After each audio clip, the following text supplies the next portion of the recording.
Between the American construction of the Panama Canal, the French effort to build an isthmus canal, and America's triumphant completion of that canal, the major infrastructure projects across Panama cost more than 35,000 lives. For the final decade of work on the Panama Canal, the United States spent nearly $400 million, equivalent to more than $15 billion today. The Panama Canal proved a truly invaluable asset, sparing both cargo ships and warships the long journey around South America. When President Carter gave it away to Panama, Americans were puzzled, confused, and many outraged. With the passage of time, many have lost sight of the canal's importance, both to national security and to the U.S. economy. Not President Trump. When he demanded fair treatment for American ships and goods, many in the media scoffed. But the Panama Canal was not just given away. President Carter struck a bargain. He made a treaty. And President Trump is making a serious and substantive argument that that treaty is being violated right now. This committee has jurisdiction under the Senate rules over the Panama Canal, and today we will examine evidence of potential violations. President Trump has highlighted two key issues. Number one, the danger of China exploiting or blocking passage through the canal. And number two, the exorbitant costs for transit. Chinese companies are right now building a bridge across the canal at a slow pace so as to take nearly a decade. And Chinese companies control container ports at either end. The partially completed bridge gives China the ability to block the canal without warning. And the ports give China ready observation posts to time that action. This situation, I believe, poses acute risks to U.S. national security. Meanwhile, the high fees for canal transit disproportionately affect Americans, because U.S. cargo accounts for nearly 3/4 of canal transits. U.S. Navy vessels pay additional fees that apply only to warships. Canal profits regularly exceed $3 billion. This money comes from both American taxpayers and consumers in the form of higher costs for goods. American tourists aboard cruises, particularly those in the Caribbean Sea, are essentially captive to any fees Panama chooses to levy for canal transits. And they have paid unfair prices for fuel bunkering at terminals in Panama as a result of government-granted monopoly. Panama's government relies on these exploitative fees. Nearly 1/10 of its budget is paid for with canal profit. As those fees cascade through the American economy and the federal fisc, the Chinese Communist Party advances its global economic contest against the United States and takes a militaristic interest in the canal. While President Trump has rightly focused on these key issues, there are additional problems. In the last 2 years, the Canal Authority generated record revenue even while transits were depressed by drought conditions. And the only comfort to delayed and overcharged ships is that Panama may invest in more freshwater reserves in the future. Even as it takes advantage of the global maritime system, Panama has emerged as a bad actor. Panama has for years flagged dozens of vessels in the Iranian Ghost Fleet, which brought Iran tens of billions of dollars in oil profits to fund terror across the world. And Chinese companies have won contracts, often without fair competition, as the infamous Belt and Road Initiative has come to Panama. China often engages in debt trap diplomacy to enable economic and political coercion. In Panama, it also seems to have exploited simple corruption. We have 4 panelists with us today. At Ranking Member Cantwell's request, we also invited the Deputy Administrator of the Panama Canal to appear today. She declined that invitation. I understand this witness claimed her absence was due to a scheduling matter, but I also recognize that defending the Panama Canal Authority is an unenviable task. This committee may be obliged to compel her testimony at a future hearing. It will not escape senators' notice that Professor Kontorovich is appearing virtually today. That will be a very unusual practice before this committee. The professor was ready to fly from Israel to D.C. to appear in person, but he was unable to because too few American carriers have resumed direct flights to Israel. While European airliners are willing to fly to Israel, service to America has been prohibitively long and expensive. Israel is America's closest ally in the Middle East, and U.S. carriers are refusing to fly there.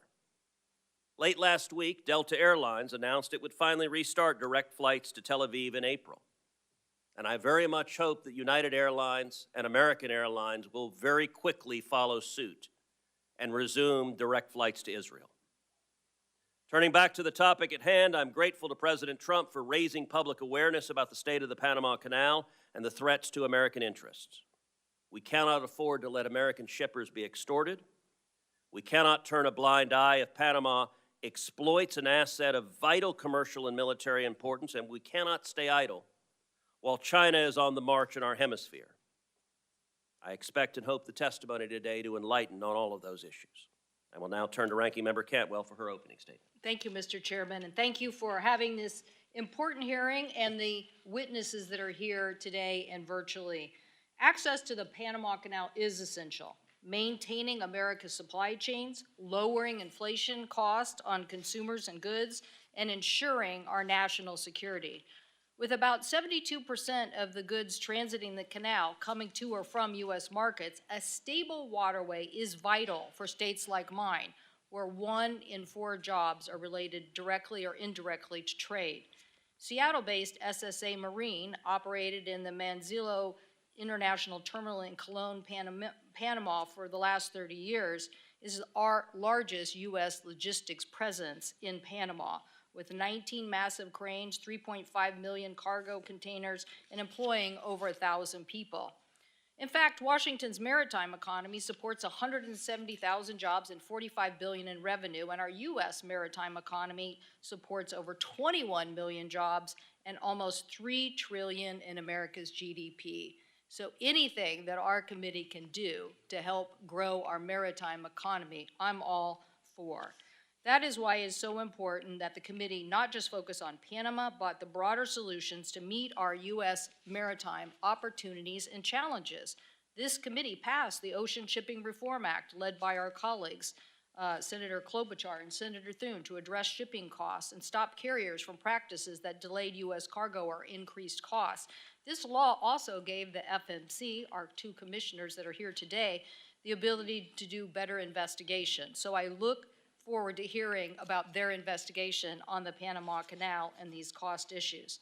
And many members of this committee have worked on the infrastructure bill to do dock replacements in places like Alaska, rail improvements, pier infrastructure, safety improvements, container yard expansion, and I know that my colleagues who represent these maritime investments need a maritime workforce and continued investment. Many of our colleagues, Mr. Chairman, have great ideas. Senator Kelly and Young from the Senate, Representatives Garamendi and Kelly from the House, and they've been working with maritime stakeholders on these larger bills. But Mr. Chairman, if this committee doesn't embrace this larger agenda, it's going to get decided in the Finance Committee. So I hope that we can get some of these issues and show that this committee is the Committee for Maritime Jurisdiction. A bill that provides a comprehensive strategy to rebuild America's supply chain supremacy, sea lift capacity that we need to defend our interests in the South China Sea and the Indo-Pacific region, and to revitalize our nation's ports and shipbuilding capacity. A revitalized U.S. maritime strategy would not only be good for our economy, but critical for national security. At the same time, we face cyber threats from our foreign adversaries, and Panama is a perfect example, which brings us to the hearing today. I am concerned about Chinese-owned ports in Panama and their proximity to the canal. I'm also deeply concerned about the installation of Chinese equipment from Huawei and Chinese companies near the canal. This is why this committee successfully worked to get $3 billion in rip and replace at the end of last Congress So if we're trying to get them out of U.S. ports and areas, we shouldn't certainly allow them in vessels and back doors in places like Panama. Mr. Chairman, I'd like to ask unanimous consent to enter into the record a letter from the two most recent U.S. ambassadors to Panama who make the case for continued U.S. investment in infrastructure and cybersecurity. Without objection. These ambassadors, thank you, Mr. Chairman, these ambassadors know better than anyone that America's adversaries have built backdoors into communication technology, software, supply chains, both software and hardware. So whether it's a crane over the port or a bridge, we cannot tolerate Huawei, TikTok, artificial intelligence, or other adversaries using a government backdoor. Mr. Chairman, I'm a very big fan of the five biggest technology interests in basic democracies forming a technology NATO. We should be saying to the world, nobody should be buying technology or equipment that has a government backdoor. These are complex issues, and we need solutions. I will be requesting that the Department of Defense provide a classified briefing to all members of our committee about foreign adversary threats to the Panama Canal, including these adjacent areas. I received an initial classified briefing from the U.S. Southern Command and have spoken to former U.S. Southern Command leader, General Laura Richardson, on these issues. I also plan to go as a delegation or by myself to Panama and visit the Panama Canal Authority. I invite other members to do so, hopefully this spring. Any successful strategy also has to not just focus on cybersecurity and cooperation, and we'll ask some of our witnesses here today, but the larger issue is we need to understand what are the shortfalls of the current agreement that doesn't get at this upgraded technology concern. I would hope that Panama would be very cooperative in discussing these cybersecurity investments and what needs to be made. As we all know, the Panama Canal is, as an authority, independent, and the Chinese government don't start the shipping rates, but the authority has been grappling with historic rainfalls, climate change, and the solution, I believe, is for us to work together, as the Army Corps did before, on solutions in making sure that instability in water is not the cause of increase in rates. We need to work on these solutions. But, Mr. Chairman, I also believe that the larger issue here, as you mentioned in your statement about Belt and Road initiatives by the Chinese and their expansion, needs to be met with an aggressive response by the United States. I firmly believe in trade. But again, easy for me to say, or maybe for Texas, when you're coming from a very trade-dependent state. But the issue is we didn't have an ambassador there for 5 years in Panama. For all my colleagues who hold up ambassadors, you should rethink your strategies when you do this, because holding up ambassadors and not dealing with these issues put us behind the 8 ball. Expanding exports to 95% of the world's consumers and roughly 3.5 billion people, I believe, is a good idea. I hope we can have a more aggressive strategy in Latin America. I think the proposals by Senator Cassidy and Bennett, the Americas Act, is an also like-minded thing of Latin American countries that we could join together in sort of a U.S., Mexico, Canada free trade agreement. And I also believe that a free trade agreement of the Americas that link modernization of all our FTAs in Latin America and the Caribbean would help, along with an aggressive strategy on saying no government backdoors and making the kind of investments that the Export-Import Bank can do to counter China. So, Mr. Chairman, thank you for organizing this important hearing. Such investments ensure resilient supply chains, boost exports, lower consumer costs, and most importantly, protect our national security. Thank you, Mr. Chairman. Thank you, Senator Cantwell. Our first witness today is Chairman Luis Sola of the Federal Maritime Commission.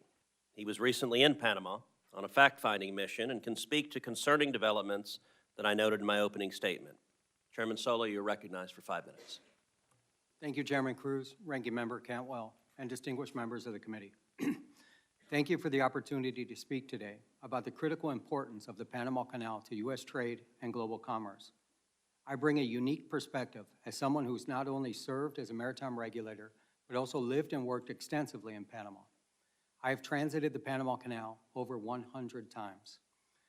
This experience provides me with a profound understanding of the canal's significance and challenges it faces. Prolonged drought conditions last year forced operational changes, reducing transit slots, restricting vessel types, and auctioning of slots, raising alarm about its resilience.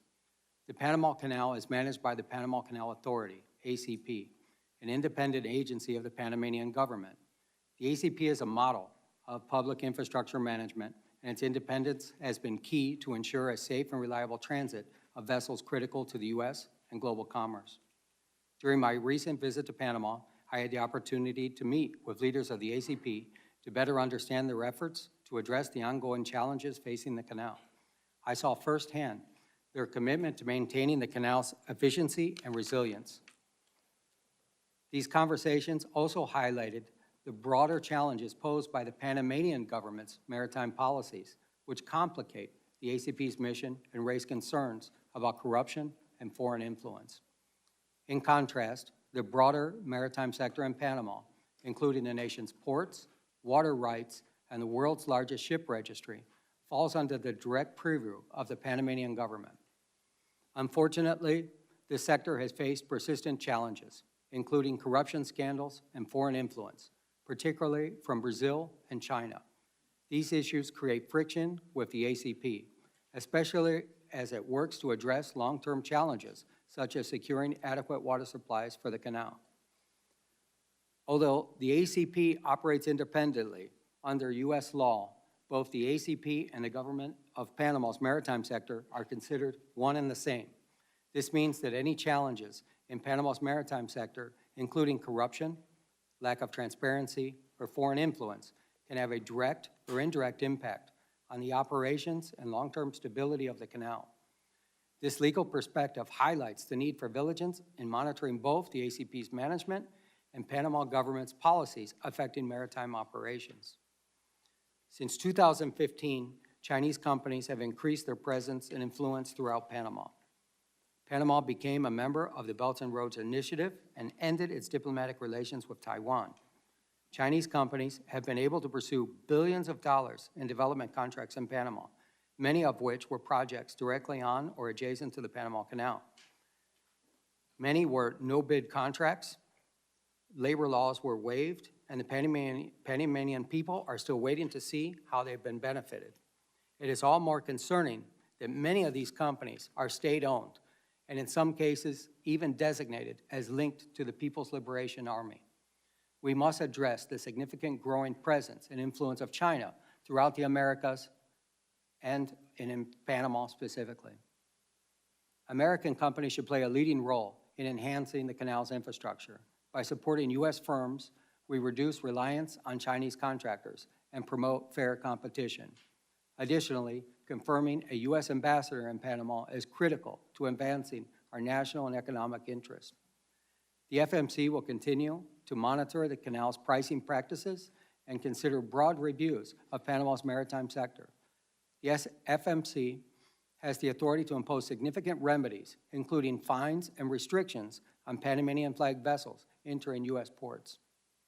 In closing, the Panama Canal is vital to our economy, with over 75% of its traffic bound for our ports. Safeguarding the ACP's independence and addressing the challenges posed by the broader government are essential to maintaining U.S. competitiveness in the global economy. I look forward to your questions.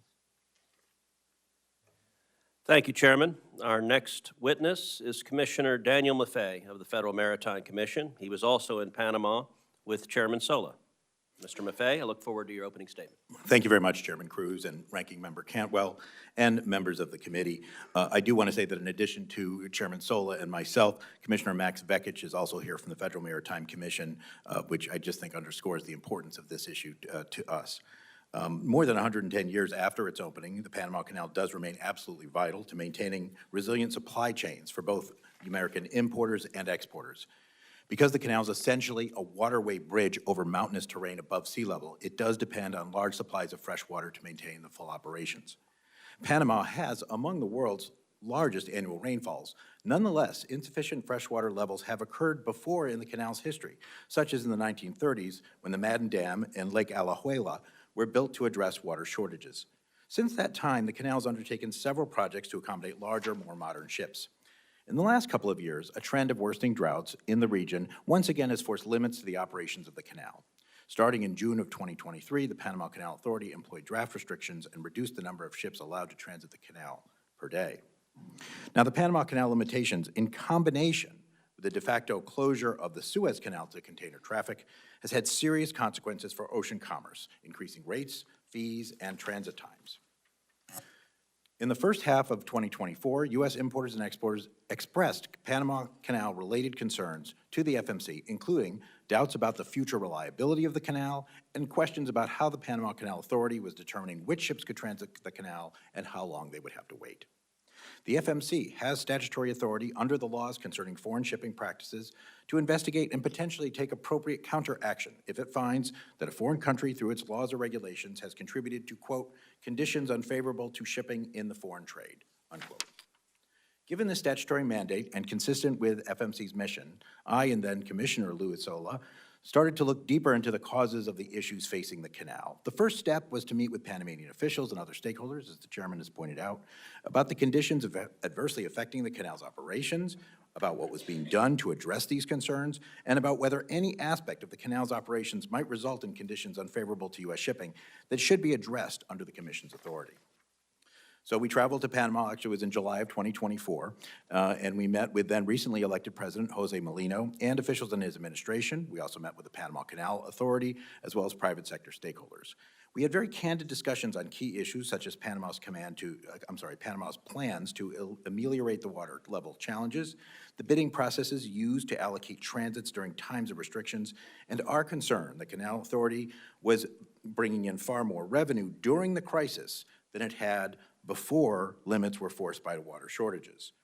Both the government of Panama and the Canal Authority did answer our questions very substantively. The Canal Authority informed us they were already making changes to that allocation system. Now, fortunately, Panama's 2024 rainy season has for now alleviated the most acute water supply issues at the canal, and normal transit volumes have been restored.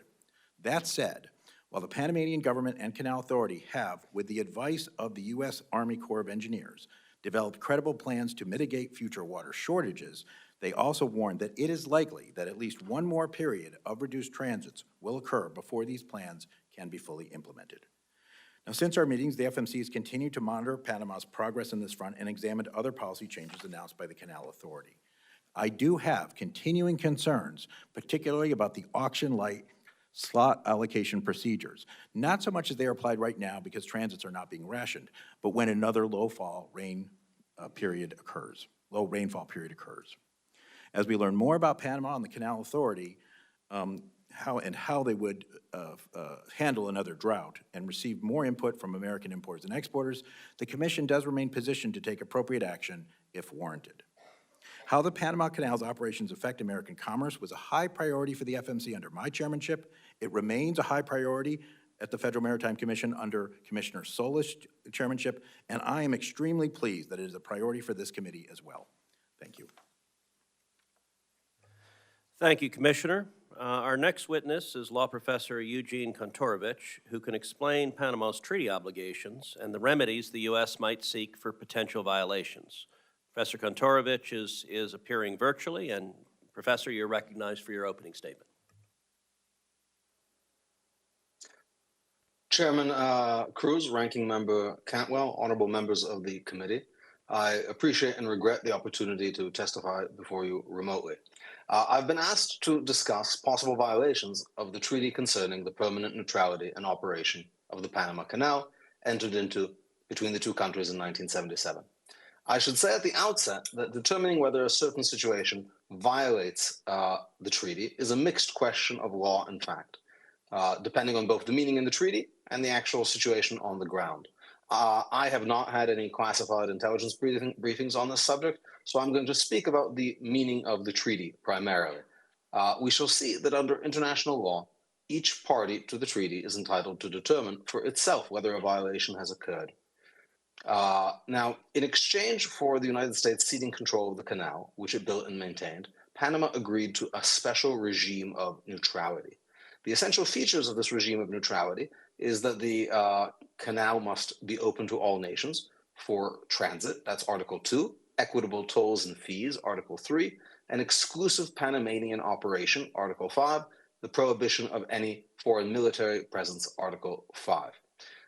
Article 5 provides that only Panama shall operate the canal.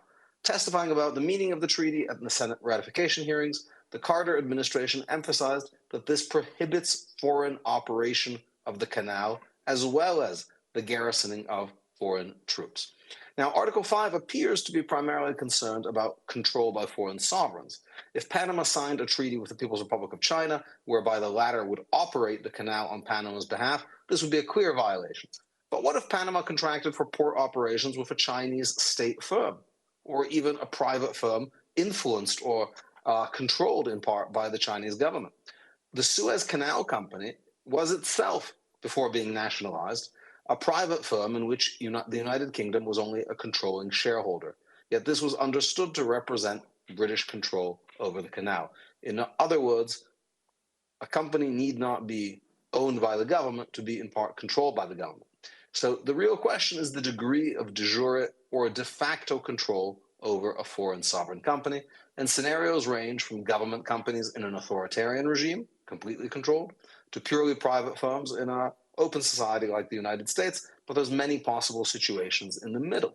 The treaty is silent on the question of how much control is too much, and as we'll see, this is one of the many questions committed to the judgment and discretion of each party.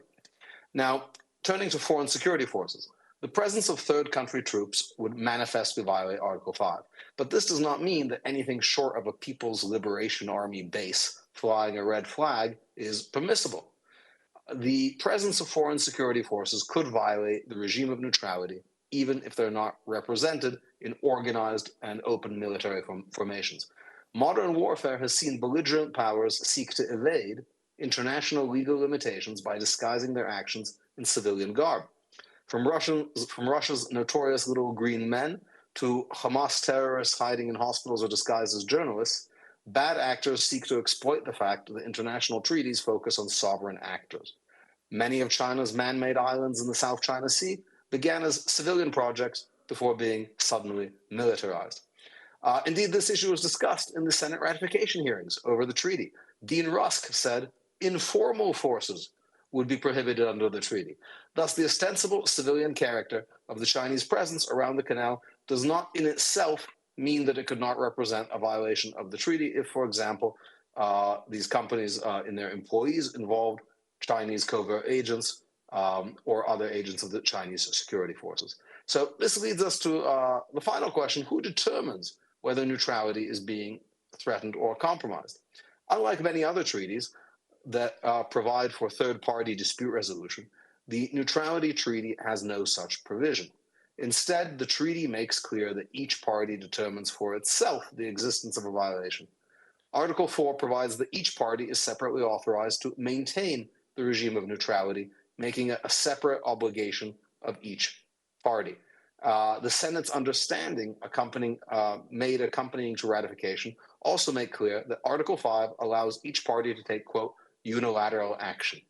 Senator Jacob Javits, at the markup hearing, said that while the word unilateral is abrasive, we can, quote, decide that the regime of neutrality is being threatened and then act with whatever means are necessary to keep the canal neutral unilaterally. I look forward to their questions. Thank you, Professor. Our final witness, World Shipping Council CEO Joseph Kramick, can discuss the challenges faced by container lines moving goods to or from America through the Panama Canal. Mr. Kramick, you're recognized for your opening statement.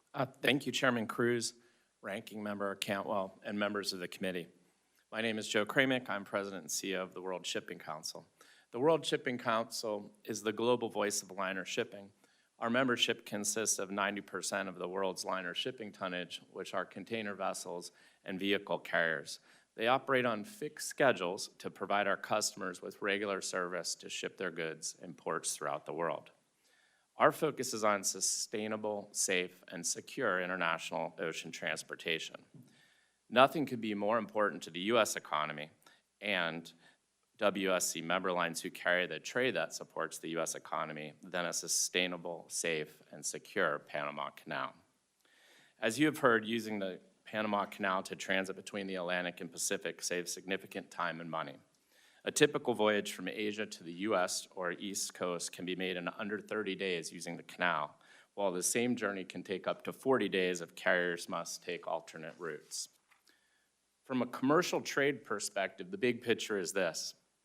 One of the world's busiest trade lanes is the Trans-Pacific. The Trans-Pacific is cargo coming from and going to Asia via the United States. Focusing in a bit, cargo coming from Asia and bound for U.S. Gulf and East Coast ports always transits the Panama Canal. Similarly, cargo being exported from U.S. and East Coast ports, a large share of which are U.S. agricultural exports like soybeans, corn, cotton, livestock, and dairy, also almost always transits the Panama Canal. The result is that 75% of canal traffic originates in or is bound for the United States.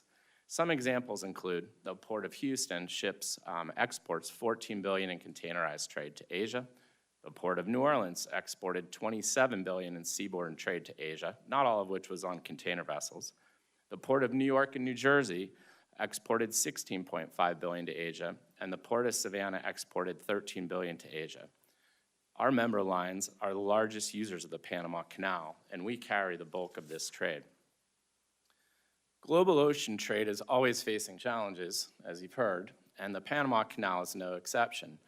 We've talked about the drought in 2023 and the historic low water levels that it caused in Lake Gatun, which feeds the canal locks, a unique system that is a freshwater feed as a result, as contrasted to an ocean-to-ocean system, which the French tried and failed, but which is actually active in the Suez Canal.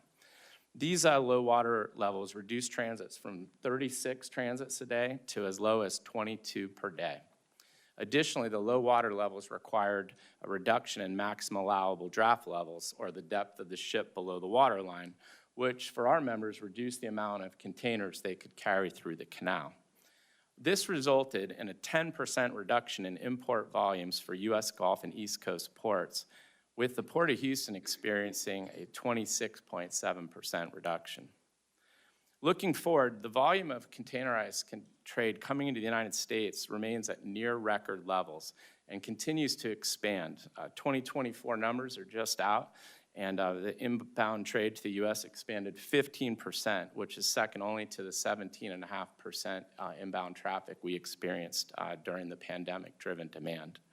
Just yesterday, the Port of Houston reported record-breaking trade volumes with an 8% increase.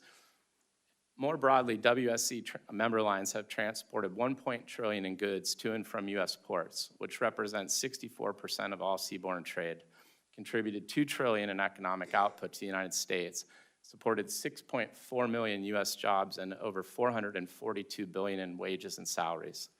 These goods are the clothes on your back, the shoes on your feet, and the phones likely in your hands or on your dais. WSC members look forward to working with the committee on maintaining the sustainability, safety, and security of the Panama Canal. It's a vital ocean artery critical to U.S. trade. The record volume of cargo that our members continue to carry, it demonstrates our commitment. We appreciate the committee's continuing support, commitment to the liner shipping industry, the U.S. maritime industry, and I look forward to answering your questions. Thank you. Thank you very much. We'll now move to questioning. I want to start, Chairman Solo, Commissioner Maffei.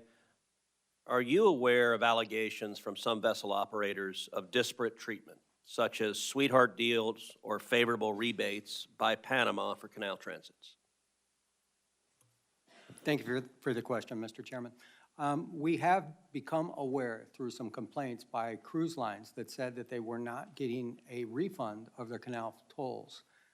When we looked into this, we found a Panamanian Executive Order, Decree 73, that specifically says that if a cruise line would stop at a certain port, that they could be refunded 100% of the fees. And as far as I know, that's the only instance where that exists. Yep, we continue to look into it, but the cruise ships is the one area where we have found something that would fit that bill, I think, Chairman. Some press coverage says the Panama Canal is nominally independent, even though it provides a large share of the Panamanian government's revenue. Chairman Sola, briefly, can you describe how the FMC views the Canal Authority and the Panamanian government? Are they distinct entities or a single foreign government apparatus that controls the Panama Canal? Mr. Chairman, our law is clear. It comes from the Merchant Marine Act of 1920 that there's only one entity. And in addition to that, our predecessor at the Federal Maritime Commission was the U.S. Shipping Board, was formed in 1916 in direct result of the Panama Canal. The very first chairman of that was George Washington Goethals, which was the very first administrator of the canal. So we look at it as one entity. Yeah, I might just add, Mr. Chairman. Sure. It's sort of like the Georgia Ports Authority and the state of Georgia. The Georgia Ports Authority is clearly independent. It can do its own bonds. It's got independent governance. But ultimately, Georgia is responsible for it, the state of Georgia. Right. So Panama was the very first Latin American country to join China's Belt and Road Initiative. And right now, China is building a fourth bridge across the Panama Canal for car traffic and light rail. Chairman Sola, why should Chinese construction of a bridge near Panama City concern the United States? Mr. Chairman, we all saw the tragedy that happened here in the Francis Scott Key Bridge incident and the devastation that had happened to Baltimore. We also saw recently what happened in the Suez Canal, where we had a ship get stuck in there. It's not only the construction of the bridge, but it's a removal of a bridge, as I understand it, called the Bridge of the Americas. It was built in 1961, and that would paralyze cargo traffic in and out of the canal. Panama also recently renewed the concessions for 2 container ports to a Chinese company, Hutchison Ports PPC. Of course, Chinese companies are controlled by the Communist Party. How does China use control of those ports for economic gain? Mr. Chairman, I am a regulator, a competition regulator, and the Chinese ports that you're referring to, let me put them into scope. The one on the Pacific, the Port of Balboa, is roughly the same size as the Port of Houston. They do about 4 million containers a year. They have about 28 gantry cranes. The one on the Atlantic is the same as my hometown of Miami. They do about 1 million containers. So where Roger Gunther in the Port of Houston generates about $1 billion a year, and Heidi Webb in Miami does about 200 million, the Panama Ports Company paid zero for 20 years on that concession. So it's really hard to compete against zero. So I think that's our concern, our economic concern that we would have. Commissioner Maffei, anything to add on that? Yeah, I mean, I do too also think it is important. I would point out that you don't have to stop at either port. It's not like these 2 ports control the entrance to the canal. That is the Canal Authority that does control that. However, I think it's of concern. I would also point out that the Panamanian government thinks it's of concern too, because they're conducting their own audit of those particular deals. But we remain very interested as well. So, Professor Kontorovich, I want to turn to the treaty. So President Trump has made important arguments, both that Chinese control over canal infrastructure and exorbitant fees charged for canal transits are violations of the Neutrality Treaty. I want to highlight 3 specific provisions that you mentioned in your opening statement. Article 4 of the Neutrality Treaty requires both the United States and Panama to establish and maintain, quote, a regime of neutrality. Article 5 limits any foreign control by providing, quote, only the Republic of Panama shall operate the canal and maintain military forces, defense sites, and military installations within its national territory. And finally, Article 3(1)(c) requires that, quote, tolls and other charges be just, reasonable, equitable, and consistent with the principles of international law. In your opinion, as an expert in international law, could the facts discussed here be considered violations of the Neutrality Treaty in force right now between the United States and Panama? So I think, Senator, I think potentially they could, but it's impossible to say definitively without knowing more, in particular about the degree of Chinese control and involvement in these companies. I think it's important to note that these port operation companies that operate the ports on both sides, when they received their first contract, it was just a few months before Hong Kong was handed over to China. In other words, they received them as British companies, sort of very oddly, just a few months before the handover. Now, of course, since then, Hong Kong has been incorporated into China, has been placed under a special national security regime, and the independence of those companies has been greatly abridged. To say nothing of state-owned companies involved elsewhere in the canal area, which raise significantly greater questions. Additionally, I should point out that the understandings between President Carter and Panamanian leader Herrera, which were attached to the treaty and form part of the treaty, provide that the United States can, quote, defend the canal against any threat to the regime of neutrality. And I understand that as providing some degree of preemptive authority to intervene. One need not wait until the canal is actually closed by some act of sabotage or aggression, which, as we heard from the testimony, would be devastating to the United States. But there is some incipient ability to address potential violations. And your final point there leads to my last question, which is if the United States determines that Panama is in violation of the treaty, what is the range of remedies the United States would have for that treaty violation? So I think it may be shocking to people to hear today, but when one goes over the ratification history and the debates and discussions in this body over this treaty, it was clear that the treaty was understood as giving both sides separately the right to resort to use armed force to enforce the provisions of the treaty. And it's not so surprising when one understands that the United States made an extraordinary concession to Panama by transferring this canal, which the United States built at great expense and maintained and operated, to Panama gratis. And in exchange, it received a kind of limitation, a permanent limitation on Panamanian sovereignty, that Panama agreed that the United States could enforce this regime of neutrality by force. Now, of course, armed force should never be the first recourse for any kind of international dispute and should not be arrived at sort of rashly or before negotiations and other kinds of good offices are exhausted. But it's quite clear that the treaty contemplates that as a remedy for violations. Thank you very much. Ranking Member Cantwell. Thank you, Mr. Chairman. Mr. Kramek, I think costs are critical. When you think about it, we're here discussing costs. Why? Because consumers pay more when shipping costs are higher. Whether our farmers who are trying to export their products, as we saw during COVID, are literally our products getting left on the docks, and importers are paying more if shipping costs are too high. So when we look at these incidents that we now see in our supply chain, and we had our own incident in Seattle where a container ship lost power and was careening towards our big Ferris wheel in the downtown, right next to our ferry terminal. Luckily, some passenger ferry vessels were able to push the tug from, out of the direct path of severe devastation. So now we mentioned Suez Canal, we mentioned Baltimore, we have our own Seattle experience. What do we need to do to make sure on the cost side that we aren't, that we're making the right investments from a security level to make sure that these kinds of incidents that can do great harm do not happen? And Commissioner Sola, since you were at U.S. Southern Command, what do you think we need to do to renegotiate or to have a conversation with the Panamanians about the security level that we think needs to exist in Panama with this close proximity? And Mr. Maffei, this audit, will the audit lead to a discussion with Panama about those contracts? As I've said in my opening statement, I believe we should be very aggressive about U.S. involvement here and in Latin America.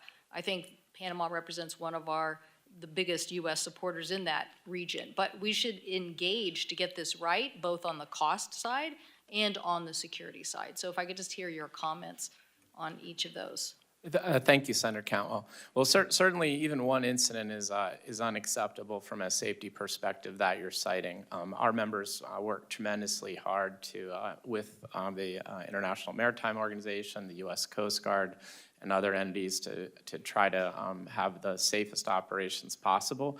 but accidents do occur. They are rare if you count the number of some 7,000 port visits a year, but again, one is unacceptable. So continued investment, obviously, in U.S. infrastructure and a review. I mean, we have a lot of old infrastructure, as the tragic incident in Baltimore illustrated, unfortunately. We have these bridges that, need a hard look to whether or not they need additional fendering systems and the like. And investments in our ports and infrastructure can be helpful along those lines as well. And for our members, I can assure you that they continue to invest in the latest technology. We have over 600 new ships on order with some of the latest technology in the world. So we're playing our role. And I want the U.S. to get a big portion of that. That's why we need Yes, to ma'am. reinvigorate. Commissioner Sola, what about just a new U.S. Southern Command, U.S. government conversation with the canal authorities and the government about the security level that we seek? Thank you very much, Senator. First of all, the airborne wing that I'm wearing today is decorative. I have not worn a uniform in 35 years, so this is my personal experience here. I believe that the security of the canal has always been understood to be provided by the United States. Panama does not have a military, and I always believe that there's been a close relationship with Southern Command that we would provide that, and it would be nice to see if that we had a formalization of that in one way or another, because I don't believe that it's in the treaty at all. Okay, so formalization of maybe a cybersecurity agreement. See, I'm thinking you have accidents and then you have larger cybersecurity issues that you just have to be on top of. And what I don't like about anybody that has a back door is I'm for the United States advocating, don't buy from people who have a government back door. Don't do it, because what are you going to do? At some point in time, you're going to regret that. Commissioner Maffei, what about this audit, and could we push Panama on these issues of looking at closer U.S. infrastructure instead, particularly since, the sea change here is like what everybody said. Like, everybody thought this was Hong Kong, then it turned into China. We didn't have an ambassador after that. Next thing you know, they've made more aggressive postures. They're making aggressive postures everywhere. That's why the United States saying no government backdoors in technology and getting 5 other technology nations and democracies to say the same thing and evangelize that every day is going to help us. Yeah. And so is the investment. But what about getting the stevedoring business or some of that back into proximity under the audit? Well, it is the Panama Comptroller's Office, and they are investigating, contracts at Panamanian ports. And we don't have any jurisdiction over Panamanian ports per se. But your broader point, I think, is very, very important. While we were down there, both of us heard, I think, several times that the Panamanians would, the ones we talked to anyway, would welcome U.S. companies coming in and doing a lot of this work. Frankly, their bids are not competitive with the Chinese bids. Frankly, they're not that existent because the U.S. companies can make more money doing things other places. But even if they were existent, it is difficult to put competitive bids when the Chinese bids are so heavily subsidized by China. So you're absolutely right. This is a problem, and it's a problem in many, many other areas of the world that we can get into if you want in subsequent questions. But that's the concern. My time has expired, but I think my major point is, let's be a big maritime powerhouse. Let's revitalize our supply chains, drive down costs for consumers, and secure what we need to secure. Thank you, Mr. Chairman. Thank you, Senator Cantwell. And very quickly, Commissioner Maffei, you talked about the Chinese bids were heavily subsidized by the Chinese government. What would China's incentive be to heavily subsidize those bids to undercut American companies and other companies? Yeah, it's not a real short answer, but Senator, China has made no secret of its ambitious policies to gain influence at ports throughout the globe. It's invested in 129 ports in dozens of countries. It runs a majority of 17 ports. That does not include this Hong Kong company, right? So that's just direct Chinese-owned ports. So it has been a part of their Belt and Road strategy, whatever you want to call it, the Maritime Silk Road for decades. So they believe that this influence, this investment in owning maritime ports is important to their economy. Senator Fisher. It's important to ours, too. Thank you, Mr. Chairman. I'd like to follow up on the ports and where we are on that. In 2021, Hutchinson was awarded those two ports, Port Balboa and Port Cristobal, in a no-bid award process.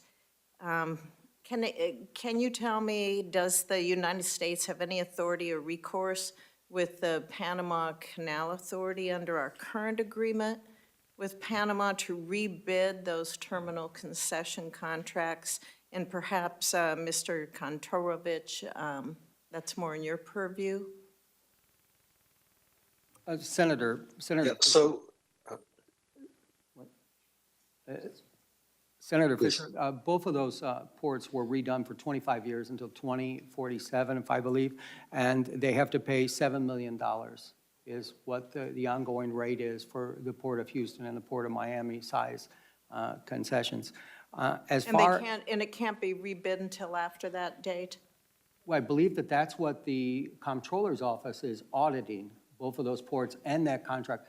And that was done under the previous Panamanian administration. A new administration came in and they called for an audit of that contract immediately.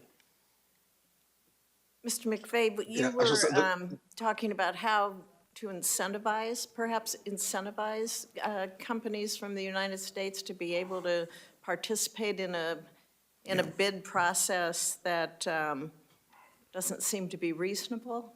And how do you think that the Panamanians would welcome viable alternatives? Are we in that position yet? Senator, let me first say that this is outside the scope of what the Federal Maritime Commission does, but having gone there, having looked at this issue very carefully, I think it is very important. It was mentioned, actually, Senator Cantwell just mentioned Ex-Im Bank program, so it's not like this doesn't happen, but it certainly has not been a huge priority of the United States to try to, if you will, match these bids, to create programs widely available to U.S. firms in order to put together more competitive bids in these countries where some of their domestic laws, I'm not sure about Panama, but some of their domestic laws actually require that you go to the lowest bidder sometimes, just as ours do. So, yeah, I think if you're looking for places to do U.S. policy to counter this, I think you definitely want to look at whether the United States should be, for strategic and economic reasons, investing in infrastructure in important maritime locations all over the world. China certainly has done that, and they've been doing it for 20 years, and it is a cow that has long left the barn. You mentioned investing in infrastructure. I was at the Panama Canal in 2023, and I learned at that time about the loss of fresh water with each ship movement through the canal. You talked about the drought, sir, in your opening comments. Fresh water is vital to the workings with the canal. How effective do you think investments in increasing that freshwater storage are? Are they happening? Are they viable? You touched on it briefly in your opening comments, but how do we see those investments happening so that we can have operational stability? Yeah, it's a good question, a bit out of my purview, but I will say that there's several investments. There is water reclamation, pumping water up, et cetera. But the main thing, the main plan that the U.S. Army Corps of Engineers has helped the Panamanian Authority develop involves another basic expansion of bringing in even more water at an elevation that you could then use to continue the canal. Now, there's a lot of issues with implementing that, not the least of which being indigenous people in those areas. Not a huge number, but certainly towns and things, and negotiating that and all sorts of other issues, just as if it was in the United States, there would be issues. But it is viable. You can, in that part of the world, you can make more fresh water available to make the canal not have to be limited. However, it takes time, and there will at least be one more incidence of severe limitations before that occurs, unless we get really, really lucky. And there could be more than that. Thank you. Thank you, Mr. Chair. Thank you. Senator Blunt Rochester. Thank you, Chairman Cruz and Ranking Member Cantwell. At the heart of this hearing is a fundamental question about how the U.S. will compete on the world stage and maintain our national security. These are the questions that will define the future of this country. For American families to see lower prices and better economic opportunities, we have to meet this moment honestly and seriously. And I'm proud to have joined Senators Cantwell and Blackburn to reintroduce the bipartisan Promoting Resilient Supply Chains Act, legislation that I led and authored in the House. This bill ensures that we have a national strategy to address our broken supply chains, whether it is a bridge collapse, a major global conflict, or unions striking for their rights. Interruptions and disruptions to our supply chains severely impact our economy. Our bipartisan legislation tackles this issue by elevating supply chains like the disruptions at the Panama Canal to be proactive and strategic. It helps us understand how we strengthen our ties with our friends and allies instead of pushing them into the arms of our competitors. I agree with Ranking Member Cantwell that we should have a hearing on how we compete with countries like China. And I have grave concerns about China's global infrastructure investments and any cyber threats to the U.S. Addressing these are our national security interests. With that, I'd like to shift to my first line of questioning, and it is for you, Captain Kramick. It's no secret that the canal has had issues due to droughts, nor is increasingly frequent drought a new phenomenon. Do you believe the Panama Canal Authority did enough to anticipate the issues impacting the canal's operation? Senator Blunt Rochester, thanks for your question. They did the best, I guess, with the information that they had. I don't know that they anticipated a drought of that magnitude. I would say going forward, what Commissioner Maffei just discussed about the development of a second reservoir to feed into Lake Gatun, and the U.S. Army Corps of Engineers doing a feasibility review of that project, as well as some other projects that were mentioned, that seems to be a good path forward in terms of resiliency of the Panama Canal and making it a viable waterway for 2050 and beyond. I think part of the challenge is that it was recently started and time is of the essence. Did you think that the Canal Authority considered the obvious impacts from drought in its planning? Senator Blunt Rochester, I don't have that information on what they considered. It is clear that the Canal Authority knew that this would have an impact on shipping and that enough hadn't been done to address it. Now that we're faced with this impact, what do you think the Canal Authority needs to do expeditiously to bring the canal back into full authority, full operation? So they are back to full operation, is my understanding. Traffic is flowing well.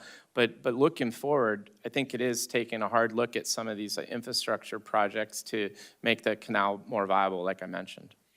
The Port of Wilmington is in my state. We're very proud of it. It's one of the leading importers of fruits.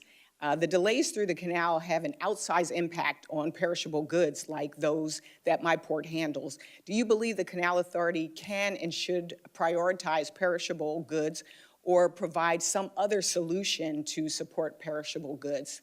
And anyone on the panel can answer that. Yes, ma'am. Let me address your question because I'm not sure it's my place to exactly answer it, but you're quite right. So one of the complaints that we've heard is from container shippers, mostly exporters, that export goods, as you say, and many other commodities too, are sensitive either because of market conditions, such as cotton, or because of actual perishability of the product, such as what you mentioned. However, they're on container ships, and most of the cargo on the container ship is less time sensitive. In the bidding process that the Panamanian Canal Authority developed in order when they did have to ration these slots, it was a bidding process, and the highest bidder got the first slot, got the less of a delay. The challenge there is every kind of commodity and every kind of ship was bidding. So liquid natural gas, which is extraordinarily, all the cargo on that ship is both extraordinarily valuable, not that your agricultural commodities aren't valuable, but compared pound for pound to the LNG, and very, very, I mean, it's out, you know, there's a you're losing volume every delay. So they would far outbid the container shippers. Now, whether or not there's something that can be done specifically to help these container, I'm not sure. We've been looking into that, but it does remain a large concern is how do we figure out a way for these agricultural shippers who are, not the main players on these ships, but part of it, important part of it, particularly for the United States. So you bring up a great question. I wish I had a better answer, but it. Thank you for your answer. I'll be submitting some questions for the record because I know my time has run out, and I really want to understand also what we can do as the United States in terms of us being able to bid and be competitive in these bids. What can we do better? So I'll be submitting questions for the record. Thank you, Mr. Chairman. I yield back. Thank you. Senator Sullivan. Thank you, Mr. Chairman, for this important hearing, and I appreciate the witnesses. I have questions for now primarily focused on Chairman Sola and Professor Konoratovich. So let's just, the setting in which you testified, 2 Chinese companies operate the 2 huge ports on both ends of the Panama Canal, and the concession for these ports were extended in 2021 for a 25-year period without any bidding. Is that correct? Okay, so it was clearly a sweetheart deal, correct? According to the press releases, the company paid back taxes of $150 million. And the Panama Deputy Attorney General has now objected to that. That's my understanding. Is that correct? The comptroller of the country has asked for an audit of. But someone objected to it when it was going on A lot of people Panama? objected to it. So Chinese Communist Party officials are known to bribe other officials in countries all around the world. We know that. They do it all the time. No offense to Panama, but they don't have the greatest reputation of having officials who aren't on the take. So is there any evidence that the Chinese bribed people for this great concession? And if so, Professor, would that be a violation of the treaty? Let's assume we find evidence that Chinese Communist Party officials bribed Panama officials for this sweetheart deal. Would that be and I think it's probably likely because the Chinese do this everywhere. Would that be a violation of this treaty? So in itself, that would not be a violation. What would be a violation is actual threats to the operation of the canal. Okay. However, to the extent that the Chinese government was involved in procuring these contracts, it provides sort of additional support for the notion that these companies are serving some kind of governmental interest. All right, so it wouldn't be a let's get- violation itself, but it would be sorry to interrupt. circumstantial evidence to support it. Let me get to the issue of threats. Let's assume the PRC, the PLA, invaded Taiwan or invaded the Philippines or went to war somewhere in the South China Sea. And we were surging our Navy to the Indo-Pacific through the Panama Canal. Are the companies now on controlling both sides of the Panama Canal, the Chinese companies, subject to the PRC's national security laws that mandate cooperation with the military, with state intelligence agencies? Does anyone know that? Professor, They're do you know subject that? all the time. You know Yeah, that? they're subject to those laws all the time by virtue of being Hong Kong companies, and they face, of course, consequences for not complying with the wishes of the Chinese So government. wouldn't And one of the that be arguments, wouldn't that be a violation of the treaty? And isn't that a huge risk to us right now that the Chinese, the so PLA, that is a if threat they to the invaded neutrality. they invaded Taiwan, invaded the Philippines, they could go to these 2 companies saying, hey, shut it down, make it hard, sink a ship in the canal. And wouldn't they be obligated to do that under Chinese law if they were ordered to by the PLA or the CCP? I don't know if they'd be obligated, but certainly the People's Republic of China would have many tools of leverage and pressure on these companies. That's why the treaty specifically says that we can act not just to end actual obstructions to the canal. We don't have to wait until the canal is closed by hostile military action.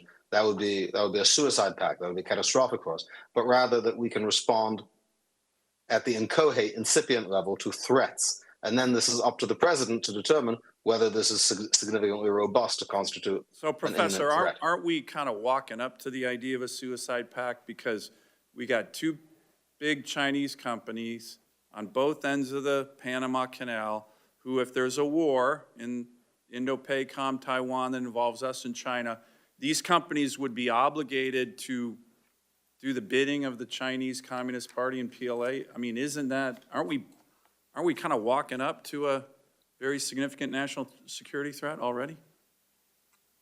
Yeah, certainly there's a threat, and I think what makes the action of the Chinese government so difficult to respond to, but important to respond to, is that they conceal this in sort of levels of gray, right, without direct control. Well, let me ask you on that topic, this is my last question, Professor.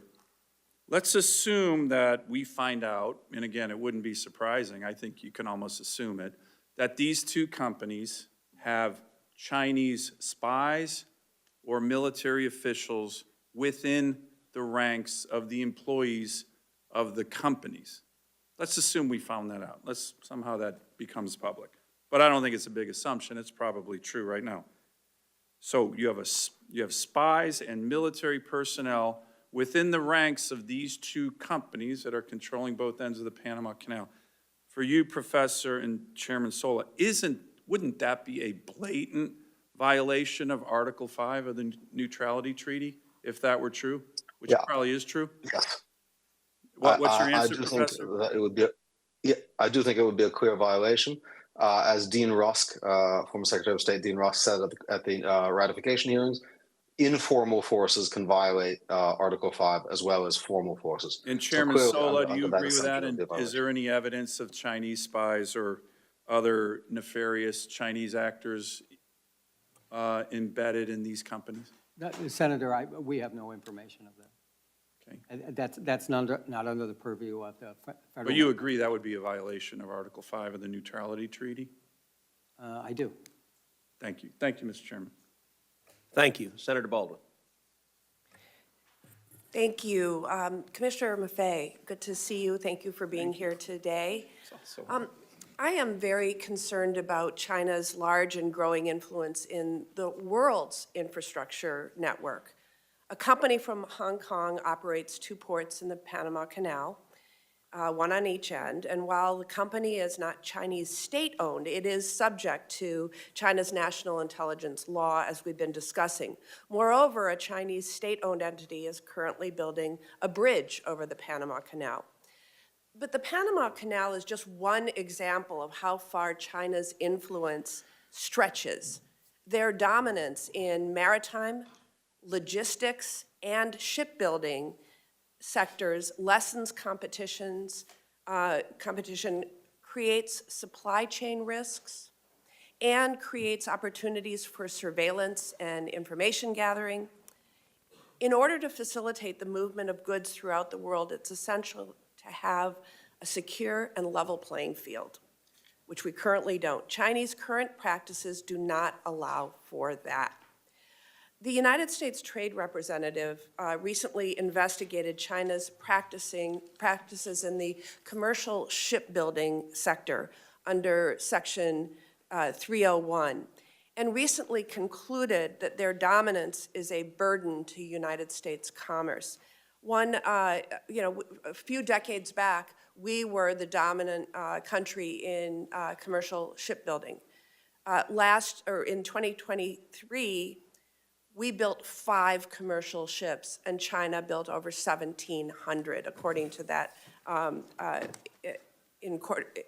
that investigation. So what policies would you recommend to prioritize growth of the United States' influence in the maritime and logistics sector to compete with China and level the playing field? Answer in less than a minute.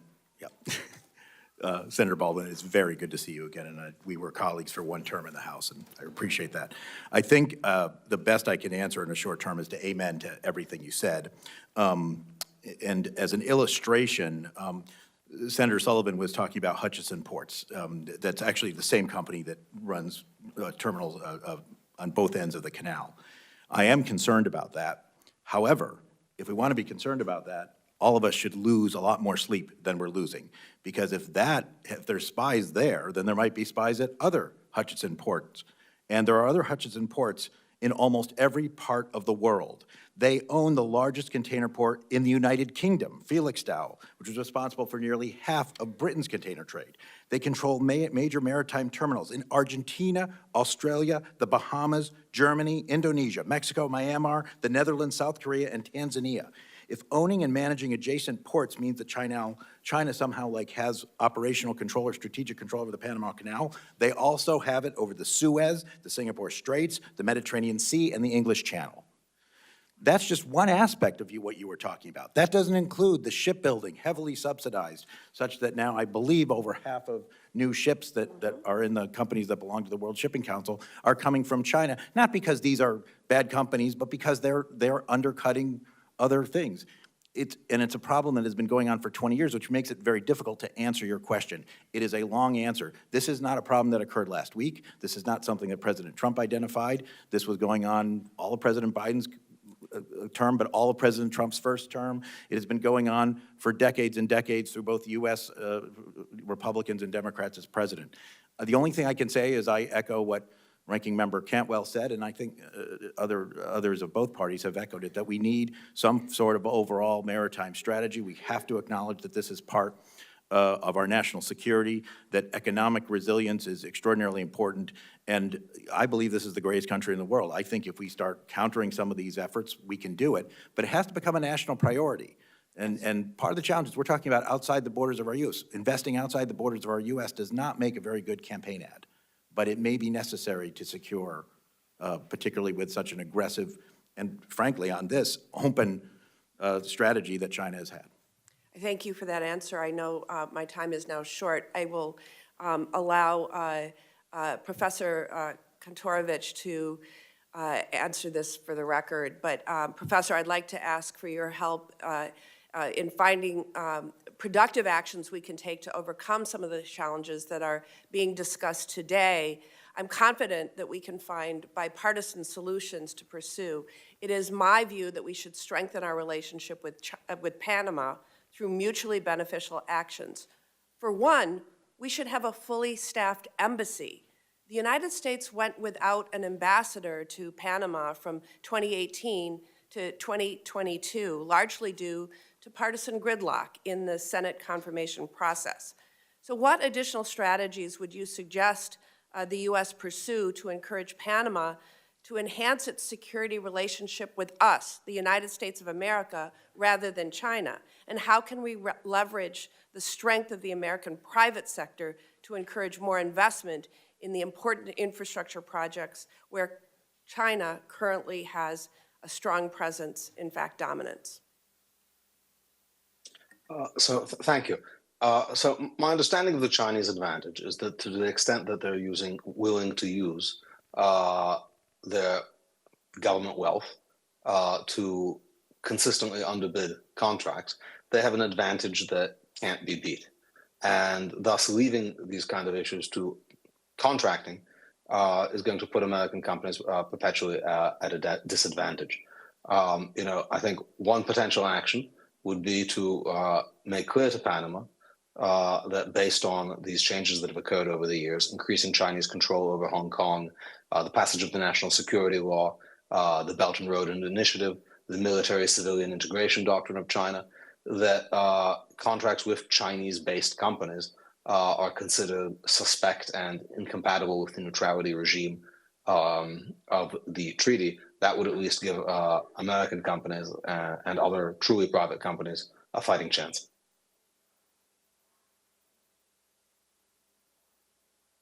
Thank you. Senator Blackburn. Thank you, Mr. Chairman.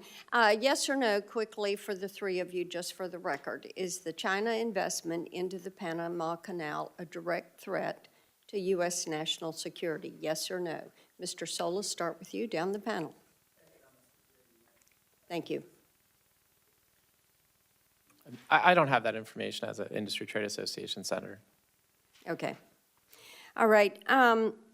And we've talked some about the neutrality treaty, which I think is of concern to all of us. And as I have looked at this, and I appreciated Senator Sullivan's questioning on this, we look at how President Trump is going to push forward with getting this issue addressed. And we have heard a good bit about this from our shippers that are looking at what happens coming out of the port of Memphis. And I think that the government of Colombia learned a lesson last week that we are not going to go soft on some of these issues. And when you look at the fact that the U.S. is a primary user, it is the primary user of the Panama Canal. And we are also Panama's largest provider of direct foreign investment. I think those two things should be significant. Our foreign investment into Panama is $3.8 billion annually. This is why people are looking at this issue. So, Professor, let me come to you on this, and we thank you for joining us remotely.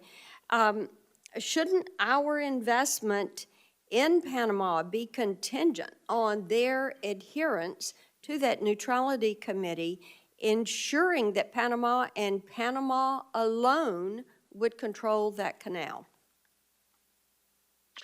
So certainly that is an action we can take to enforce the treaty and to enforce our understanding of the treaty.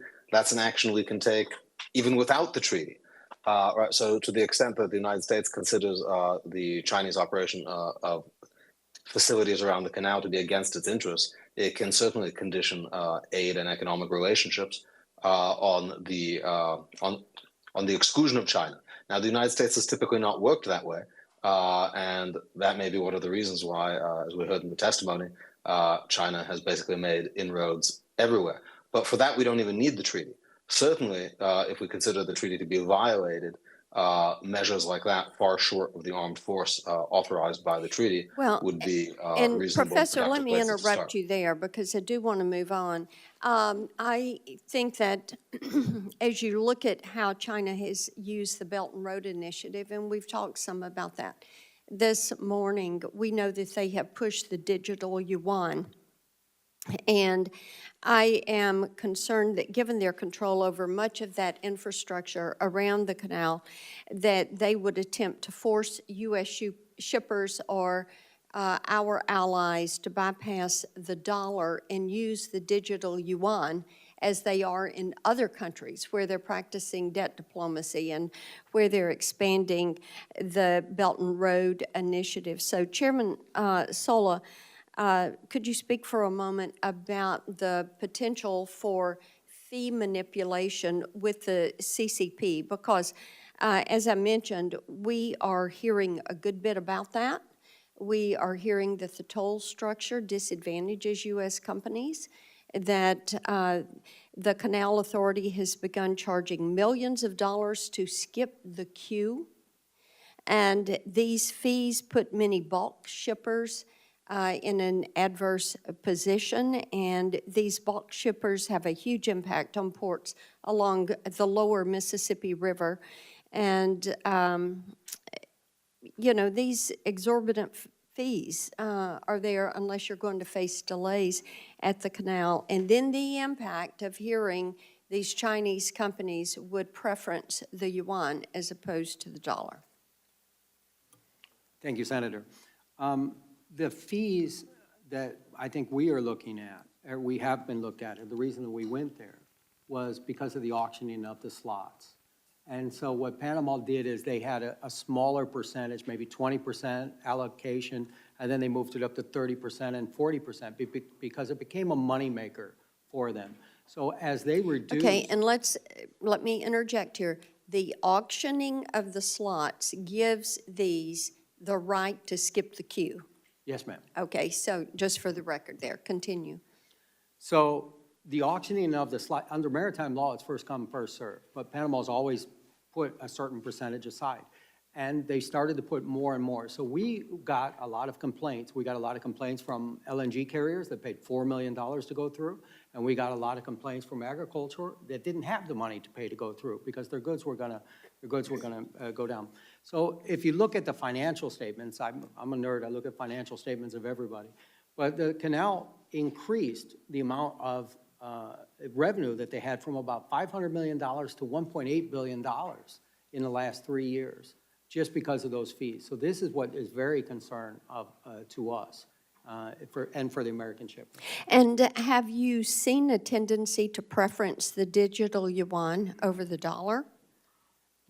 I've heard of the digital yuan, and I've also heard of it used in international shipping Okay. as a currency.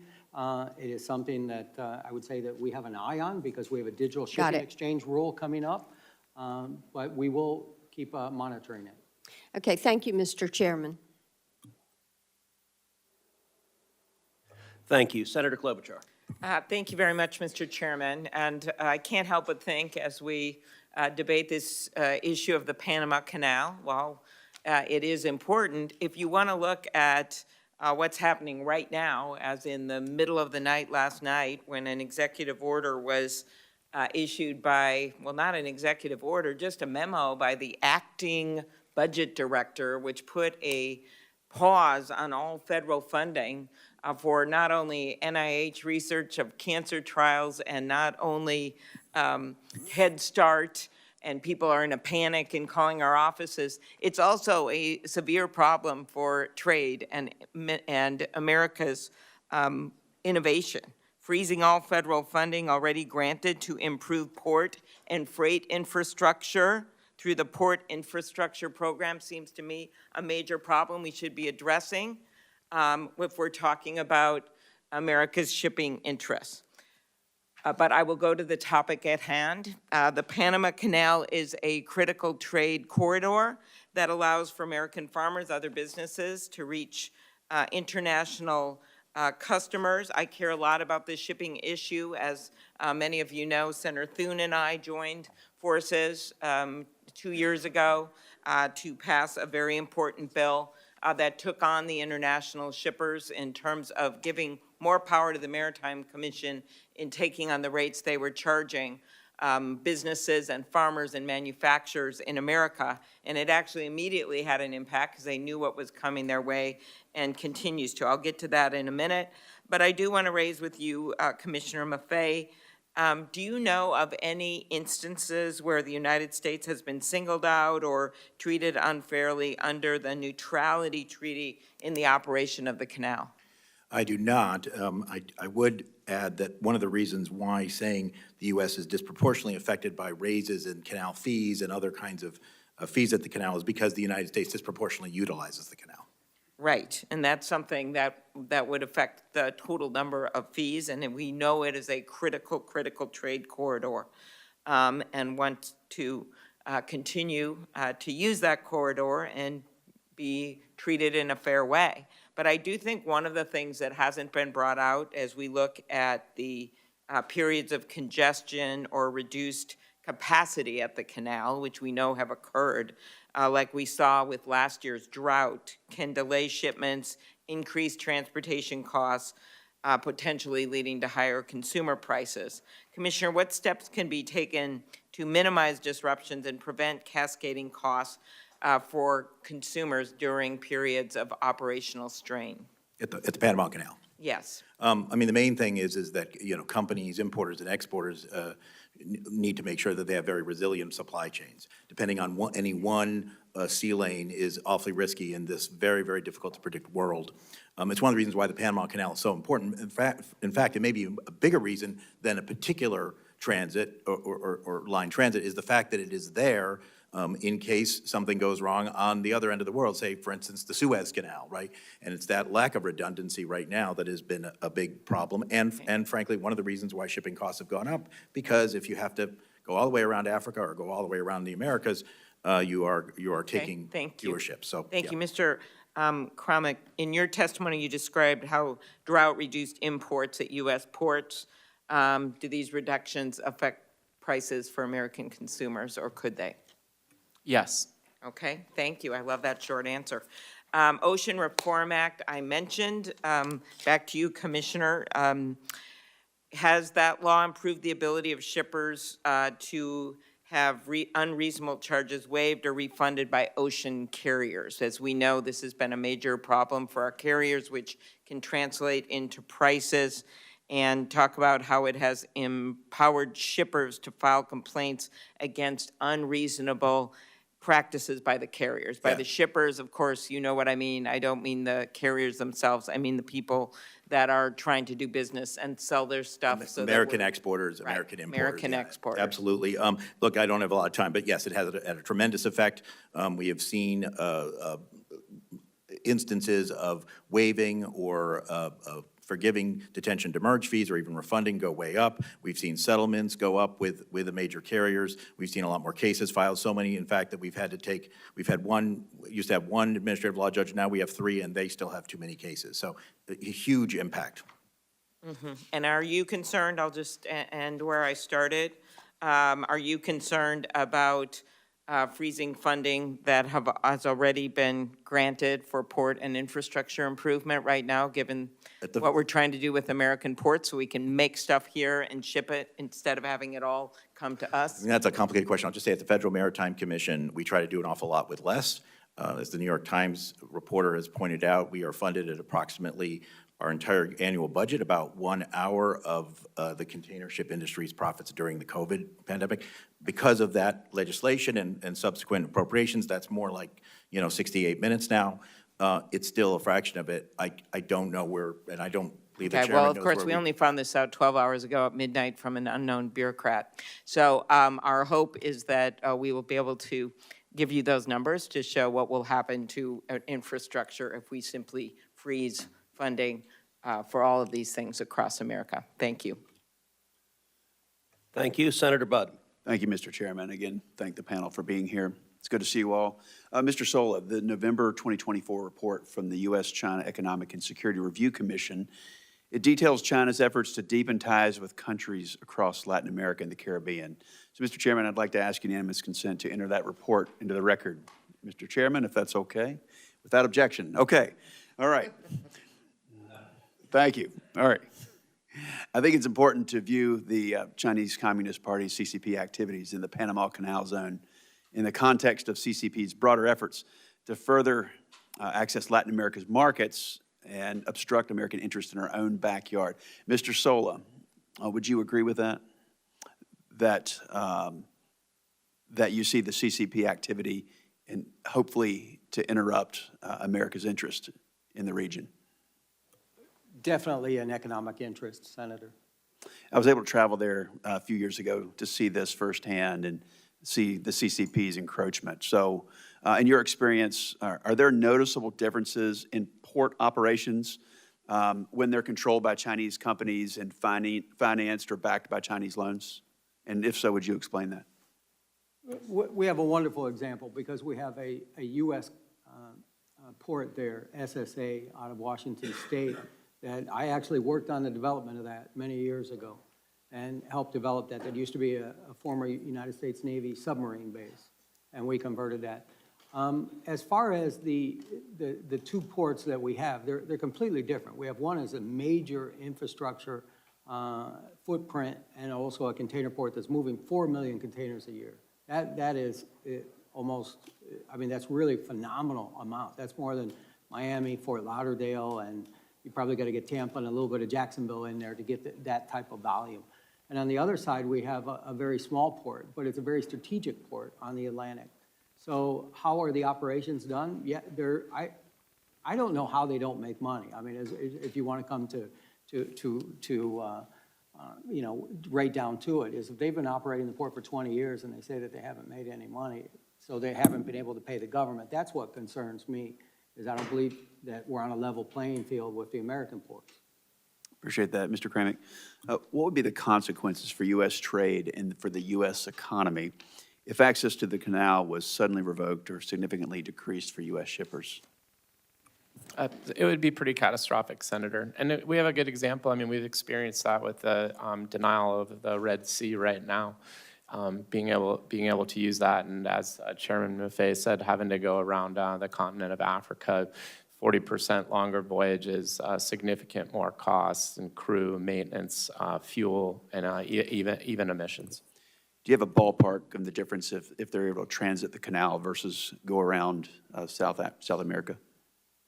I don't have a figure. I can tell you it in days, and it depends. days. So it's about 30 days if you can go through the canal, about 40 days right now because we can't use the Suez Canal if you want to go and go from, say, Asia cargo going to U.S. East Coast. Thank you. Mr. Sola, another question. China's pouring billions of dollars into infrastructure projects all over Central and South America. And one example is in Ecuador. China made a deal with them to fund a $3.4 billion hydroelectric dam.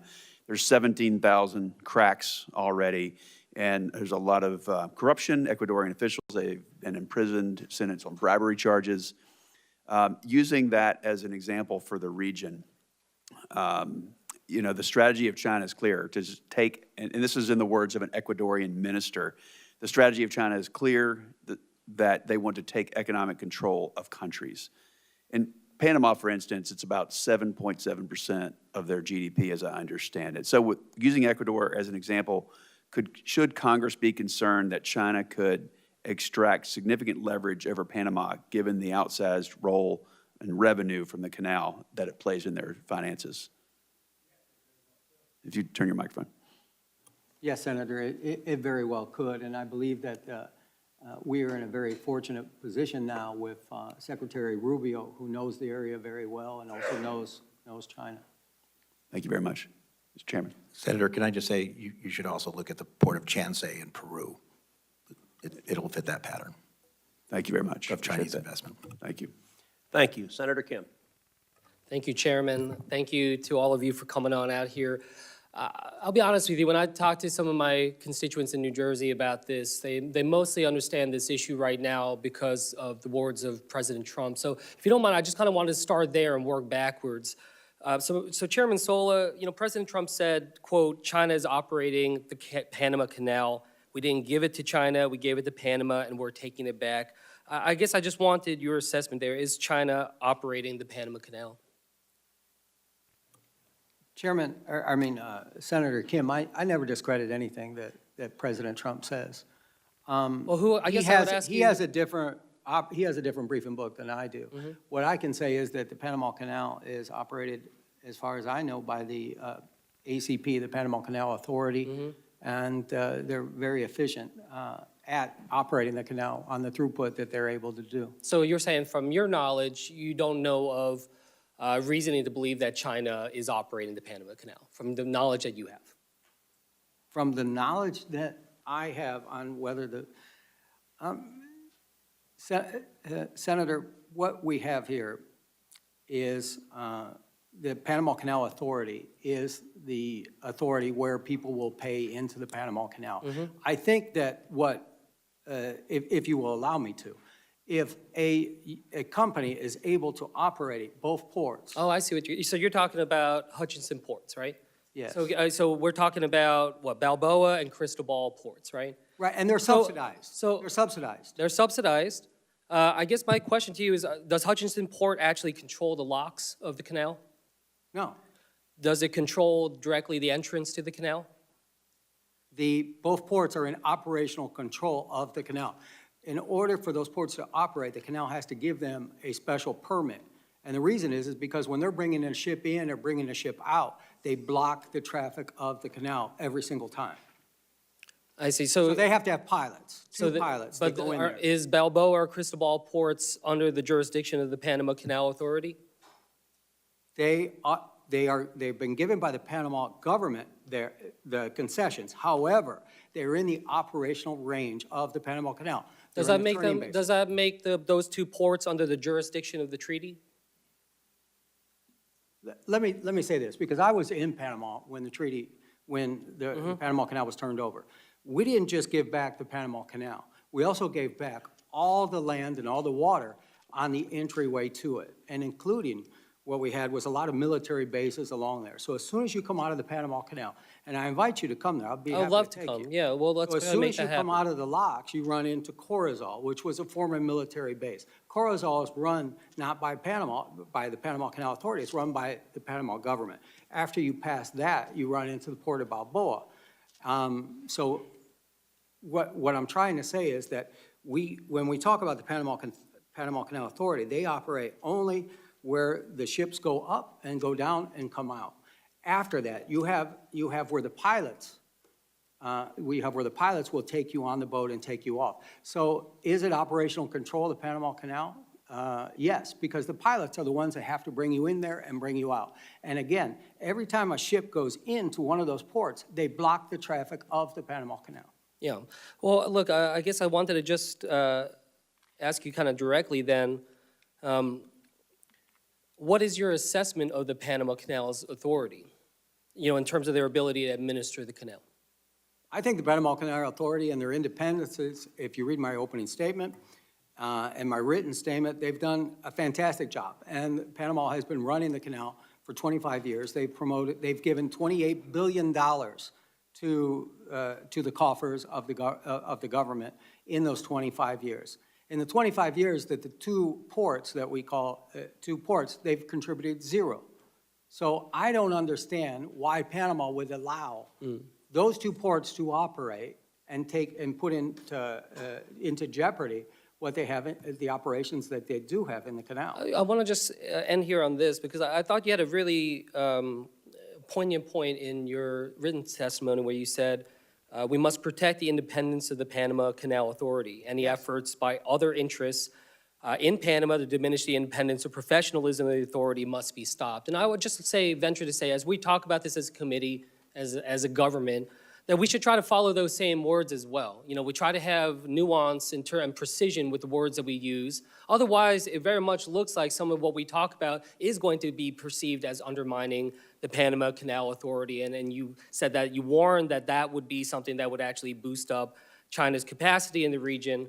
So I just ask, as we deal with this going forward, that we be precise about it and try to make sure we're talking about exactly what we're addressing. And specifically what I was talking about is the board of directors of the Panama Canal.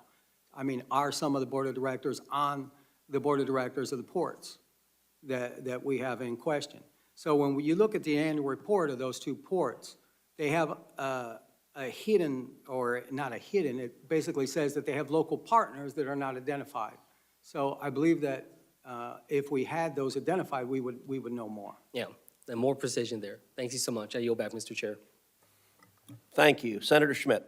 Thank you, Mr. Chairman. I want the committee to just imagine that Taiwan is under siege.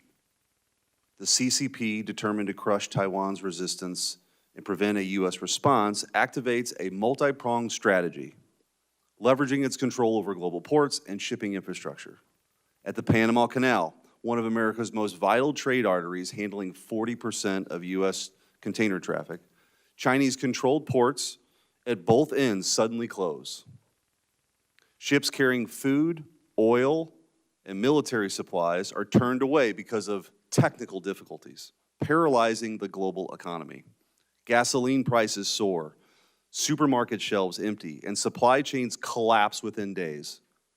China's state-owned ZPMC, which supplies 80% of U.S. port cranes, has equipped their cranes with cellular modems that create exploitable vulnerabilities.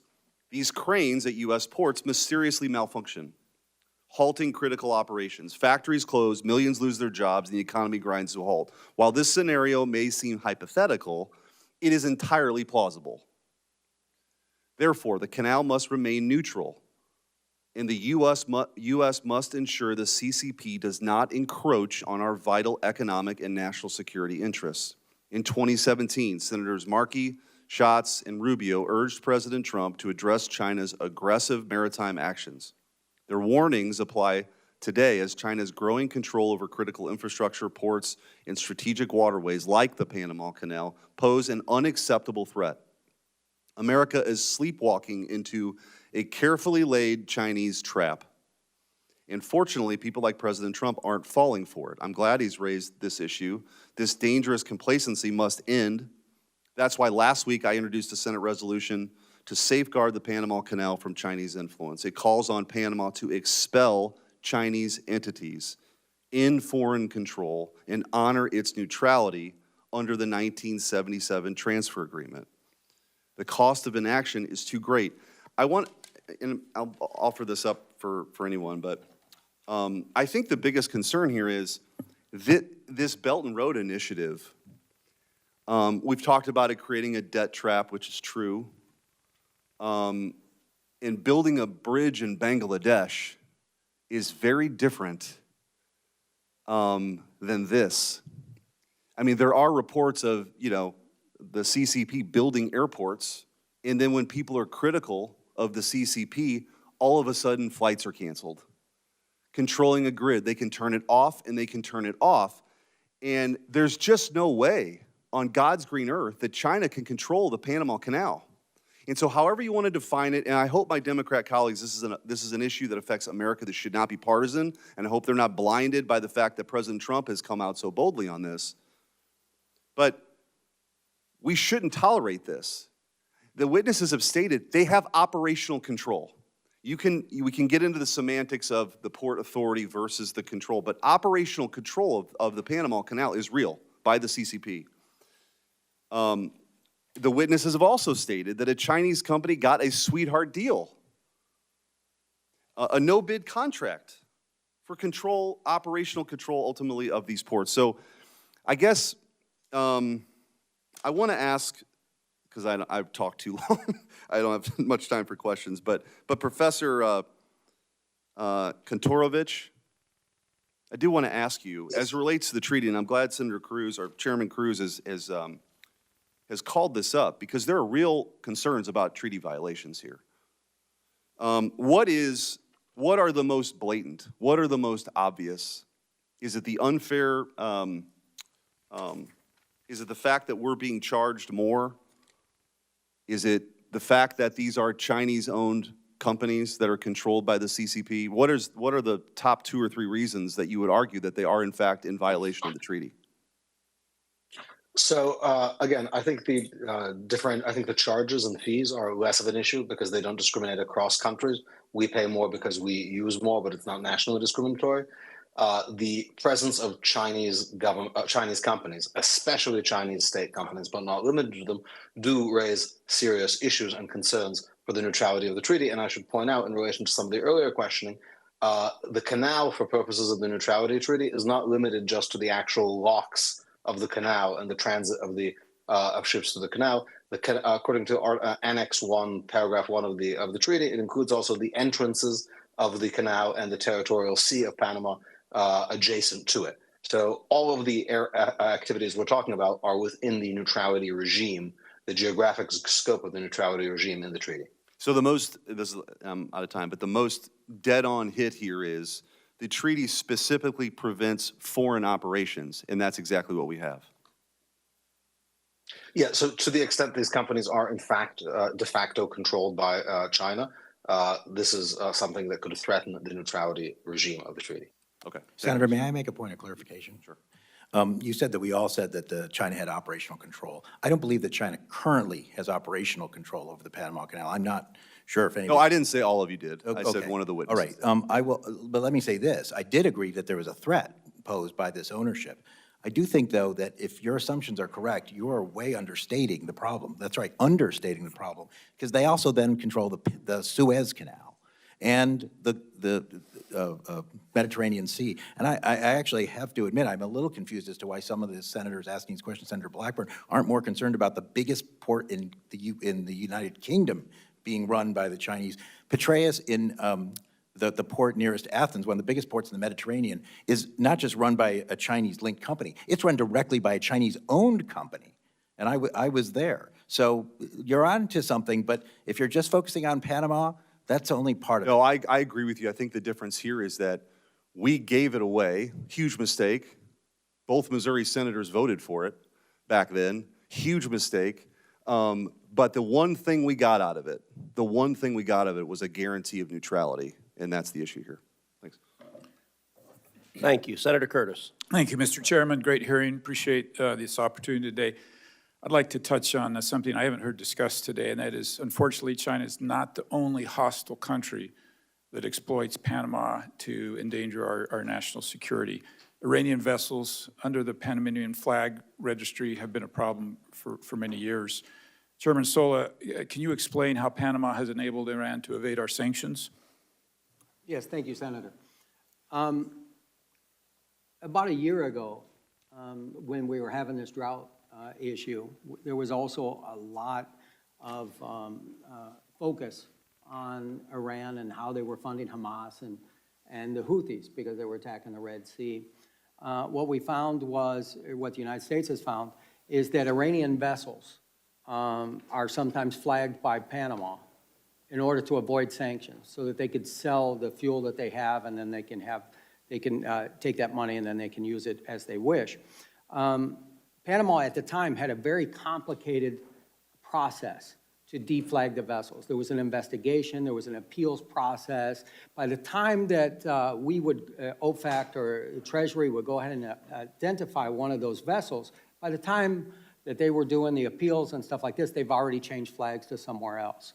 So when we went to Panama, we met with the Panamanian president. And I must say that we were very impressed because he was 30 minutes late, but he was breaking relations with Venezuela at the time because the election was the day before.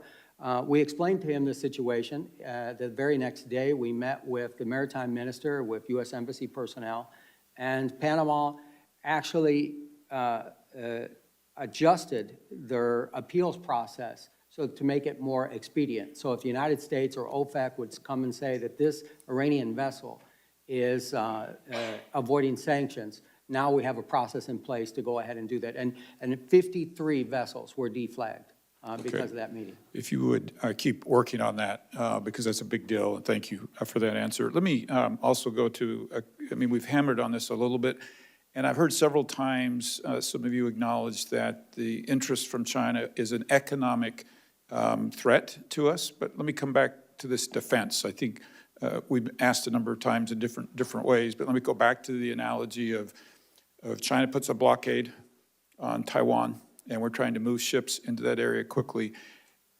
Can any of you say this is not just an economic threat to the United States, but a defensive threat as well?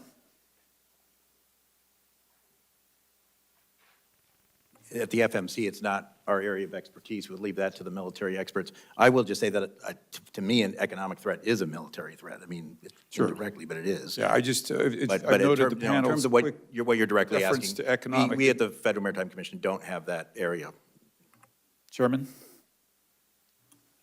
I would say that my biggest concern is that when a Chinese contractor gets a contract in Latin America, they usually put a clause in there that they bring their own workers in from China. And these workers are housed in camps outside.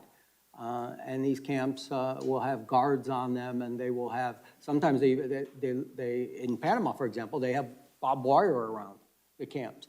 So we really don't know who's in the camps. And I think that, to me, causes me more concern on who's in the camp and what are they doing. So these are actually sometimes thousands of workers that are brought in, for example, for the bridge or to do a port or something like this to undercut the local labor.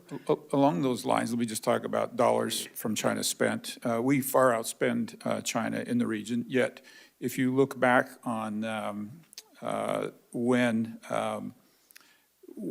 Panama switched diplomatic recognition from Taiwan, and we had comments from the president, Taiwan is an inalienable part of Chinese territory. It coincided with economic investment from China in the region. Is that something overall, in addition to the canal, we need to watch? Yes, we definitely need to watch economics. So we need to, we haven't, the United States has left a void there. We really have not been competitive in Panama, and hopefully that we can be. Okay, and I've got just a few seconds. So this bridge, we've brought this up a couple of times, the possibility of this bridge being damaged and closing canal. But it reminds me of going through TSA at a suitcase, going through the TSA. Is there any reason that China can't watch or do whatever they want from this bridge to see what, get the intel from these containers And does that concern anybody? Well, it definitely concerns Southern Command because they brought it up on numerous occasions that there could be some sort of surveillance or something like that on the bridges. Okay, I yield my time. Thanks, Mr. Chairman. Thank you. Senator Moreno. First of all, thank you, Chairman, for putting this hearing together. I think it's very timely. Mr. Sola, I heard you say that, it kind of rang in my head. You've navigated the canal 100 times. I mean, that's you have pretty good experience. I want to turn to testimony a little bit different direction. You obviously haven't been there that much. Tell me what, for the testimony, what are the people of Panama? You have obviously probably been to my home country where I was born in Colombia. What is the sentiment among the people for how they feel about America? Senator, I have many friends and family and professional relationships in Panama, and the bond between the United States and Panama is very deep. It's almost like the United States and Great Britain, for example. The Panamanians love baseball. They love basically a lot of the same things that we do. The people are absolutely wonderful. Now, they've suffered through catastrophically bad leaders, especially today, the president of Colombia, Petro. We don't have to go down that path, but here's what I'd ask you is, obviously we understand about shipping. We understand the issues of trade, and that's been well documented. I think the treaty's clearly in violation. There's no question about that. In fact, Mr. Chairman, I'd like to see us speedily get to a point where we get a resolution allowing the president to renegotiate that or cancel that treaty. But here's my question to you. The Darien Gap is a stone's throw away here to Annapolis, maybe not even a little bit further than that. It used to be this insurmountable piece of geography that separated Colombia from Panama, but it's now used as a massive human and drug trafficking operation. The presence of multinational gangs, multinational criminal organizations in that area, primarily, I will suggest, funded by the Chinese. You don't have to comment on that.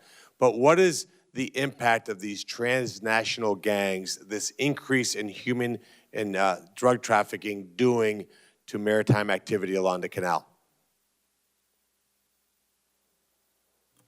Senator, the Darien Gap is one of the most dangerous treks that I think anybody can do, and thank God for the new policy that we have on migrants and people coming into the country, because countless people have been harmed, died, or even, very bad things happen to them through there.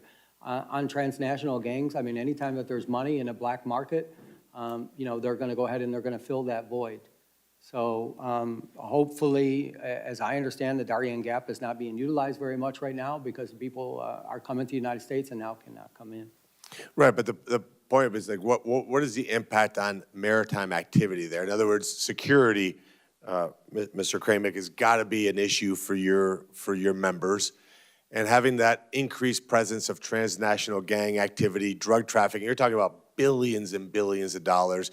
Cocaine production in Colombia is at an all-time high. What impact does that have on your members? Senator, it's something we work hard on every day. The World Shipping Council is partnered with the World Customs Organization and 58 customs agencies throughout the world. We ran actual operations to give data that we have on our supply chain and where there's anomalies to those customs officials and law enforcement authorities to action it. A lot of it, the flow for commercial vessels, not into the United States, but to the European Union, is coming from the transshipment point in Panama, where our containers are being exploited and contaminated. And so we are working hard as we sit here right now on that problem. And of course, the point I'm making is that China's influence there, whether we want to make it a technical question as to what control means, it doesn't matter. When you have Chinese companies operating on both sides of the canal, having influence there through drug trafficking, they bring basic chemicals into Mexico, which makes its way here as fentanyl. You have enormous Chinese influence in Central and South America. And Mr. Sola, I go back to you with my final question. Do you think fundamentally the problem here is that America's just failed to engage properly with Latin America? Yes, I do. I believe that we have not had a presence there for long enough. The State Department has designated countless past Panamanian presidents for corruption, but we haven't had the DOJ go ahead and have any convictions on those.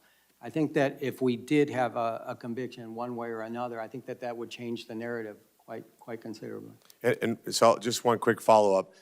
So if the U.S. took control back of the canal, if that territory was completely controlled, protected by the United States of America, what influence could we have in solving a variety of problems, the shipping ones that we've talked about, but also having U.S. presence with military backup there in Panama, preventing transnational organizations, preventing human trafficking, preventing drug trafficking? Wouldn't that be celebrated among the free world as something that would be absolutely a net, huge positive to that area? Well, I can say this, that is probably one of the top contraband areas in the world just because of its geographical location and the amount of containers that they move. So I think any time that we can lower the amount of contraband being distributed around the world, we'd be doing a good service. So, Mr. Chairman, like I said earlier, we ratified that treaty here in the United States Senate. I'd love to see us de-ratify it. Thank you. Senator Capito. Thank you, Mr. Chairman. Thank you all for being here today. Really interesting hearing. In the year 1913, the governor of West Virginia said that the Panama Canal would be critical to the state's coal industry. What was then true is still true today. 11% of the cargo that goes through that canal is coal. Chairman Sola, thank you for your military service and for your great insight into this, into Panama. I know that the draft restrictions have been brought up already today, but the fact that bulk goods like West Virginia coal and other forms of energy cannot always be fully loaded to go through the canal is a major problem. I know they're investing about $900 million to try to make the canal more resilient, but what ways can we assure that our state's energy exports are actually getting where they need to go when they need to get there? That's a very good question, Senator, and the bulk and the coal are probably the most affected by the draft restrictions that we have. The container ships and the passenger vessels have a much lighter draft. We talked extensively with the Canal Authority and also with the government of Panama on how they need to add water to the fresh water to the system. They're losing about 1 or 2% a year. So if they continue this way, the Panama Canal will be severely diminished by up to maybe 40% by 2050. So fresh water is definitely the key to this. I know that they are working with the Army Corps of Engineers. We've seen some of those studies, and they have put a variety of options out there for the Canal Authority to go ahead and take advantage of. Let me ask this probably quite simple question is why would they be in opposition to putting more fresh water in the canal? I don't believe, well, the Canal Authority. I mean, it sounds easy, so maybe it's not quite as easy. The Canal Authority isn't. The issue that they have is maybe 10 years ago, environmentalists kind of restricted what their watershed was of the canal, and that law has just recently been overturned, so now the canal actually has access to the watershed. So what they have to do is a major infrastructure project to go ahead and pull that water in. Mm-hmm. And at the same time that they are saving up or raising the fees for the major infrastructure project, they're giving more and more money to the national coffers. So it's up to about $2.4 billion right now, and they're saving for the infrastructure project. Is that the $900 million infrastructure package I referenced? Is that the same project? I believe it is. The Rio Indio? Yes. Yes. Yes. So along with that, issue going through the canal, not just the offloading or, I mean, it's hard to offload coal out of a bulk container. I mean, that's not an easy thing to do if you can even do it. Is this whole thing about congestion pricing, kind of, nobody here from New York, are they? But, you know, the congestion pricing at the canal where you can outbid and skip the line, so then the line can be like 14 days later, even if you were at the front of the line. This is probably what Senator Sheehy's wondering, like, how did I get in front of him kind of question. So how is that working, and is that fair, and who makes the judgment? That to me, you were talking about corruption, that to me sounds like you could really be padding somebody's pockets here to be able to to jump the line and have a significant effect. Yeah, Senator, it is a auction system. It is being utilized more and more, and it is what I was most concerned about and continue to be most concerned about, not necessarily right now because the unusual draft restrictions are not going on, but if there is another water shortage. The regular toll revenue has increased in terms of the canal, but what was really increased is the special revenue that they get from various fees and from this this auction thing. That revenue has gone up about close to 300% for other transit services. So that's a huge amount. It's analogous to me in some ways. I know a lot of the ocean carrier companies got a lot of heat when they were making more money during the lack of the congestion during COVID. Well, this is sort of similar. They're providing fewer transits, and at the same time, they're making more money because of a market mechanism, though. Yeah. You know, talking about the Chinese Communist Party. Well, this is the other way. This is capitalist, but it is a different way of allocating space that they're utilizing more and more to make more and more money. Now, I have no idea. To the best of my knowledge, the money is going back to the Panamanian government. I don't know of any reason to doubt that. But that is a big cost. And as I said before, it does disadvantage certain kinds of cargoes because they might feel that they don't, they're on a ship which doesn't prioritize its time passage as much as other kinds of cargoes. I don't know how that affects coal. All right, thank you very much. Thank you. Senator Sheehy. How long would it take China to block the canal for our usage if they decided to do it?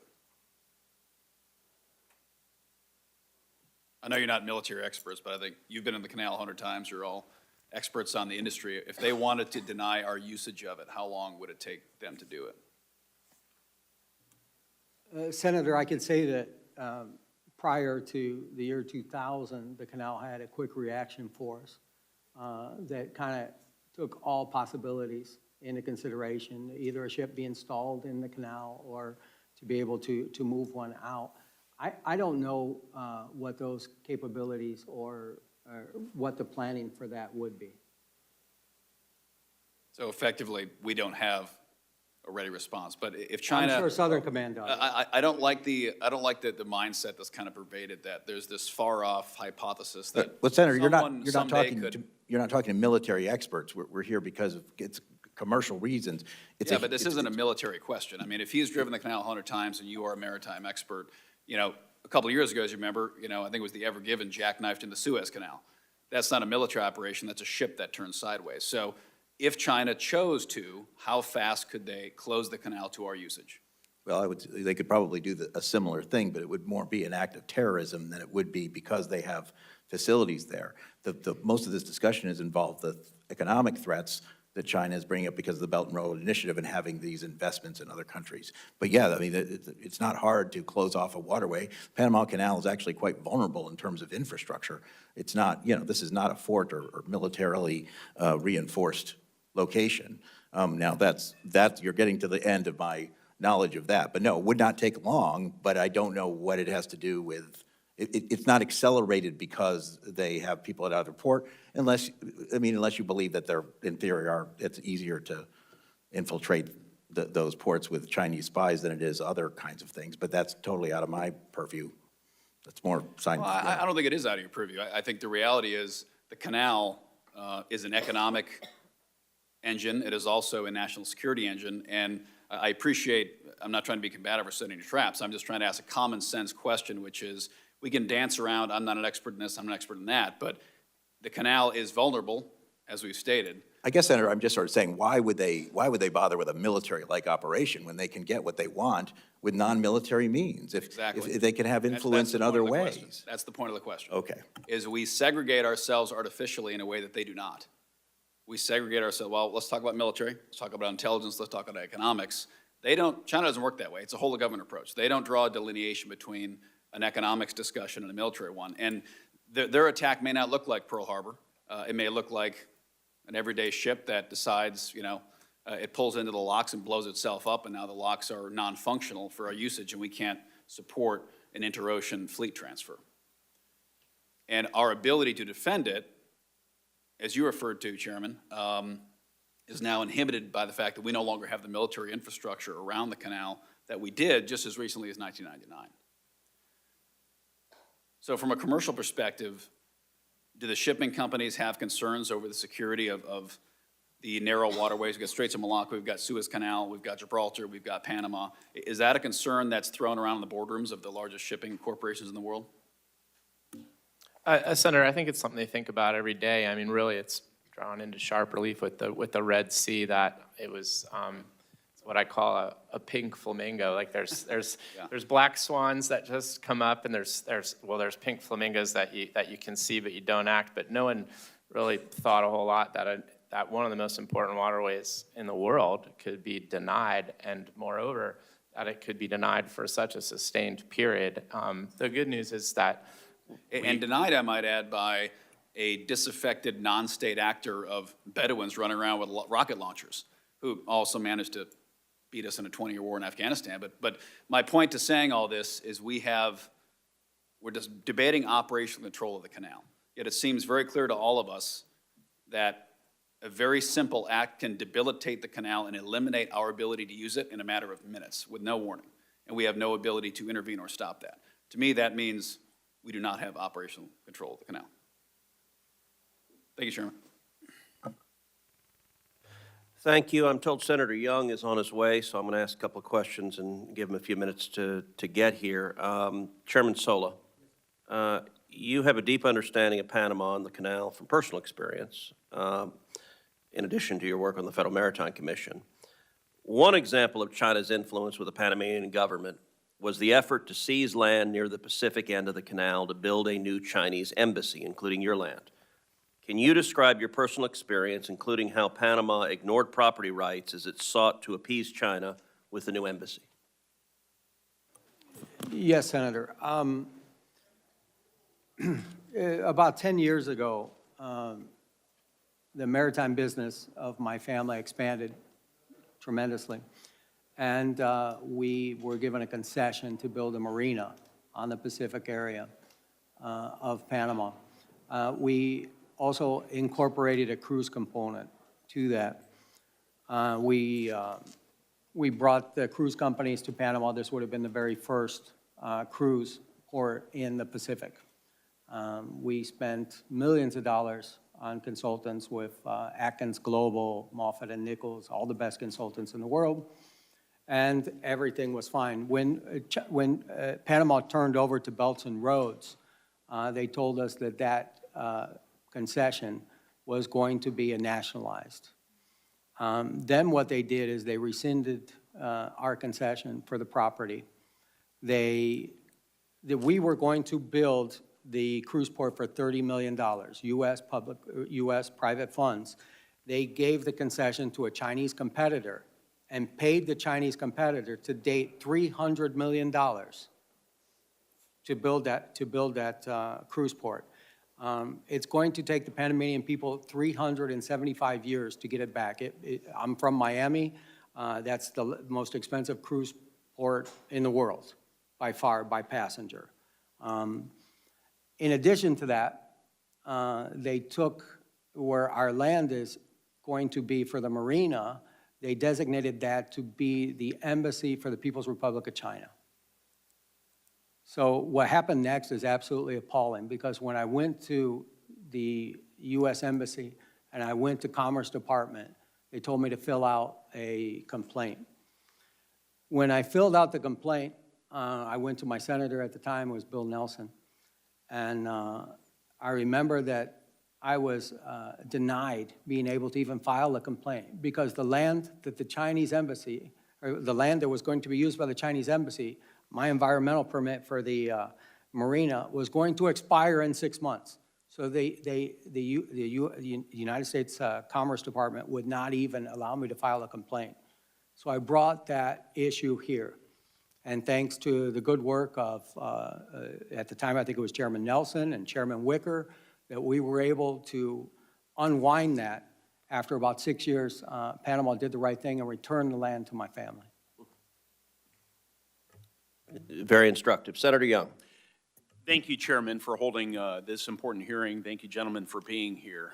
The Panama Canal underpins our current economic strength and national security.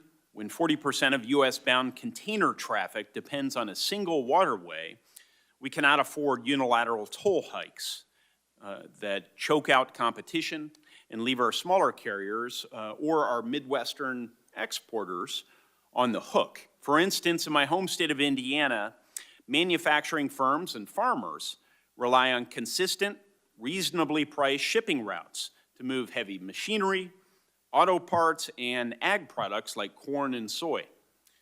If the Canal Authority's auction system prices them out, the ripple effects on American jobs and supply chains could be devastating.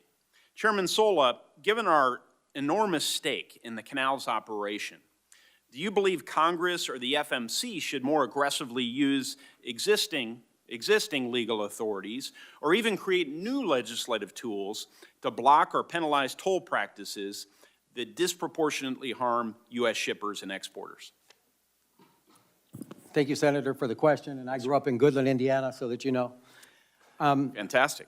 I do believe that, we should continue to monitor the situation, and if we do need more regulations or statutes, that we would come back to Congress because we get our marching instructions from you. Moving the agricultural products that we get out of the Midwest all over the world and through the country, not only do we focus on the Panama Canal, but we also focus on about $5 trillion worth of goods coming in and leaving the United States here at the Federal Maritime Commission. So it's definitely one of our main concerns. Well, thank you. I'm not surprised. I always tell people Indiana is a maritime state. If you think about our dependence on the waterways and our shipping lines and all the rest. So you're certainly proving that. But so we will stay in touch, and if you in the future would like to outline any mechanisms or measures that you think would be effective to help ensure fair treatment for our interests, please let me and others on this committee know. When the two Panama Canal treaties were signed, we lived in a different world, one where Chinese state-backed actors didn't wield strong influence over global infrastructure, and issues like drought were rarely factored into international agreements. As we all know, times have certainly changed, but the United States is still the canal's biggest customer, and quite frankly, we have every right to expect an operational framework that acknowledges our modern security and economic challenges. States like Indiana, with robust exports, feel these impacts, even if we're far from the canal itself. Chairman Sola, and then I'll allow others to respond. In light of evolving conditions, especially increased foreign investment from China, do you believe the U.S. should explore a more comprehensive update or supplemental protocols to these decades-old treaties? I definitely believe that we should support U.S. investment, and not having an ambassador for so long has been detrimental to us, especially as the case that I just mentioned earlier, where we didn't have an ambassador and we had a U.S. company in need of service. So however we can promote U.S. investment, especially in infrastructure, this is where China is definitely beating us with the belts and roads, where they understand that. And I believe that, our Ex-Im Bank and our DFC is so limited in what they can do by the restrictions that they have, that we're not able to invest into infrastructure like we should. I hope the administration will prioritize this ambassador spot as nominations are made. I hope we'll prioritize it in the Senate. My colleagues on the Democratic side of the aisle will be warm to that nomination and moving it quickly, something both parties, frankly, have fallen short on in recent years, is prioritizing these. But other comments? Mr. Maffei? Yeah, well, Senator, it won't surprise you, since you and I served together in the House, that I actually am pretty bipartisan. I agree with the chairman on what he said. I will say that certainly we need to look at other kinds of ways to get U.S. companies in positions where they can truly compete with the Chinese and some of these things. And blaming it all on Panama really misses the point. I've seen the same thing in Greece, where Greece didn't want to give the concession of its largest port to a Chinese company, but because of its financial difficulties, it was getting pressure from international organizations such as the IMF, Europe, and even maybe some in the United States to do so. So I just ask you to look at that. And I do want to say one quick thing. You're right about the cost, and as I said before you were able to get here, the Panamanians are making far more on their canal than they ever had before. That's not necessarily a bad thing as long as it's going to the right place, but where they're really making the money is on these auctions, and that is why remains a concern of mine, I'm sure the chairman's, and that is where we are looking at potentially are using our authority under Section 19 of the Merchant Marine Act, where we could, if we can show that it is basically a problem with the foreign trade of the U.S. It's interfering with foreign trade of the U.S. There are certain things that we can do, but I do think we need more information before we could make that kind of action. But we're certainly working on that, and we do have that authority at the FMC. Thank you, and good to see you again, sir. Mr. Kremick, did you have anything? We'd had discussed, Senator Young, some of the infrastructure projects to make the canal more sustainable and viable, and how the United States, the U.S. Army Corps of Engineers has already done some feasibility reviews of those projects. So that would certainly be something to take a look at to make the canal, viable with an additional supplies of fresh water. Thank you. Chairman? Senator, if I may? Sure. Senator, sorry, it's I'm on Zoom. You spoke about renegotiating the treaties, and Yes. I think one of the things about treaties as an instrument of governance is they're not very flexible, and they don't really have automatic processes typically for easy amendment. And before this hearing, I spent a fair amount of time reviewing the ratification hearings in the Senate in 1978. And back then, the principal concerns the Senate was concerned with then is the Soviets and Cuba, actually, not China and Iran. So the world has changed a huge amount. China's role has changed a huge amount. And of course, back then, 1999 seemed very far off. 2025 seemed a world away. And as a result, I think it is useful to revisit treaties and seek to renegotiate them, to update them to sort of current events. And of course, the United States has a considerable amount of leverage it can use to seek such additional protocols to modernize these treaties to current events and current geopolitical realities. Makes great sense, and I'm glad you spoke up. Thank you, Mr. Kantorovich. Mr. Chairman. Thank you. I want to ask a couple of follow-ups, and then we're going to wrap up the hearing. Commissioner Maffei, you mentioned a minute ago if a determination was made that this was having negative impacts on U.S. trade. You said there are a number of remedies that are possible, and you didn't specify what those were, so I just wanted to ask what you were referring to. Yeah, I mean, there are certain things we can do as countermeasures, such as, sanction Panamanian ships. That could be Panamanian flag ships. The Panamanian flag is one of their major sources of revenue. It is the number one what we call flag of convenience in the world. There are several others, and I think I'd like to get back to you in writing. I mean, I'm not trying to avoid the question, Yeah, but no, that way welcome I can put the, we can, and we'll, if you don't mind, we'll get together and do a joint answer. We'll put where our authority comes from, what we think we can do, and maybe even what we're concerned about or what the limits to that would be. Well, and I'll say that this hearing has been a nice bipartisan demonstration of a lot of expertise. There's a reason you guys have your the role you have, because you know what you're talking about. I'm hoping my chairmanship, which ended last week after a full term, will result in a full, very successful term for my good friend and colleague as chairman. Maybe the friendliest transition in Washington this week. Professor Kantorovich, I want to get back also to the exchange you had with Senator Young, and then it harkens back to the opening exchange you and I had. We've heard testimony that Panama may well be in violation of this treaty in at least two regards. One, with respect to its obligation to keeping the Panama Canal neutral and the major concessions to China, the control that China has over ports on both ends, and the bridge across the canal, which has the potential to shut down transit. We also heard testimony about the degree of revenue that Panama is taking, and that's potentially in violation of the obligation that tolls and other charges shall be just, reasonable, equitable, and consistent with principles of international law. I want to ask you, Professor, assume that the United States makes the determination that Panama is in violation of this treaty. I asked about what the remedies were, and you mentioned at the time military force. So military force is always one potential remedy.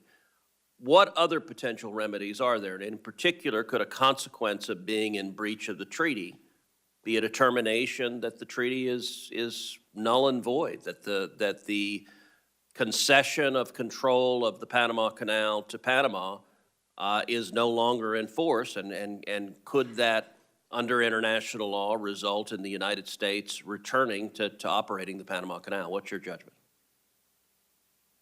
Yeah, I think treaties like this demonstrate that countries really need to think long and hard before they give away strategic assets, because the United States is free to cancel this treaty or at any time withdraw from the treaty, as it were. But given that the United States has transferred control and sovereignty of the canal zone to Panama, the cancellation of the treaty would not necessarily reverse that concession. Concessions that have to do with sovereign control are not particularly reversible. For example, Israel made a deal with Lebanon to give maritime territory to Lebanon in exchange for peace just 2 years ago, did not get peace. It's not clear that it can simply cancel and get that territory back. Now, it is the case that America can take all sorts of measures to insist on neutrality. And if neutrality means putting American firms in operation, or otherwise taking other steps, that is something that can be done. But a kind of territorial control is not a clear remedy unless it is something that just accompanies the steps needed to restore the regime of neutrality. All right, well, I want to thank all the witnesses for their important testimony here today. Senators will have until the close of business on Tuesday, February 4th to submit questions for the record. The witnesses will have until the end of the day on Tuesday, February 18th to respond to those questions. And this concludes today's hearing. The committee stands adjourned.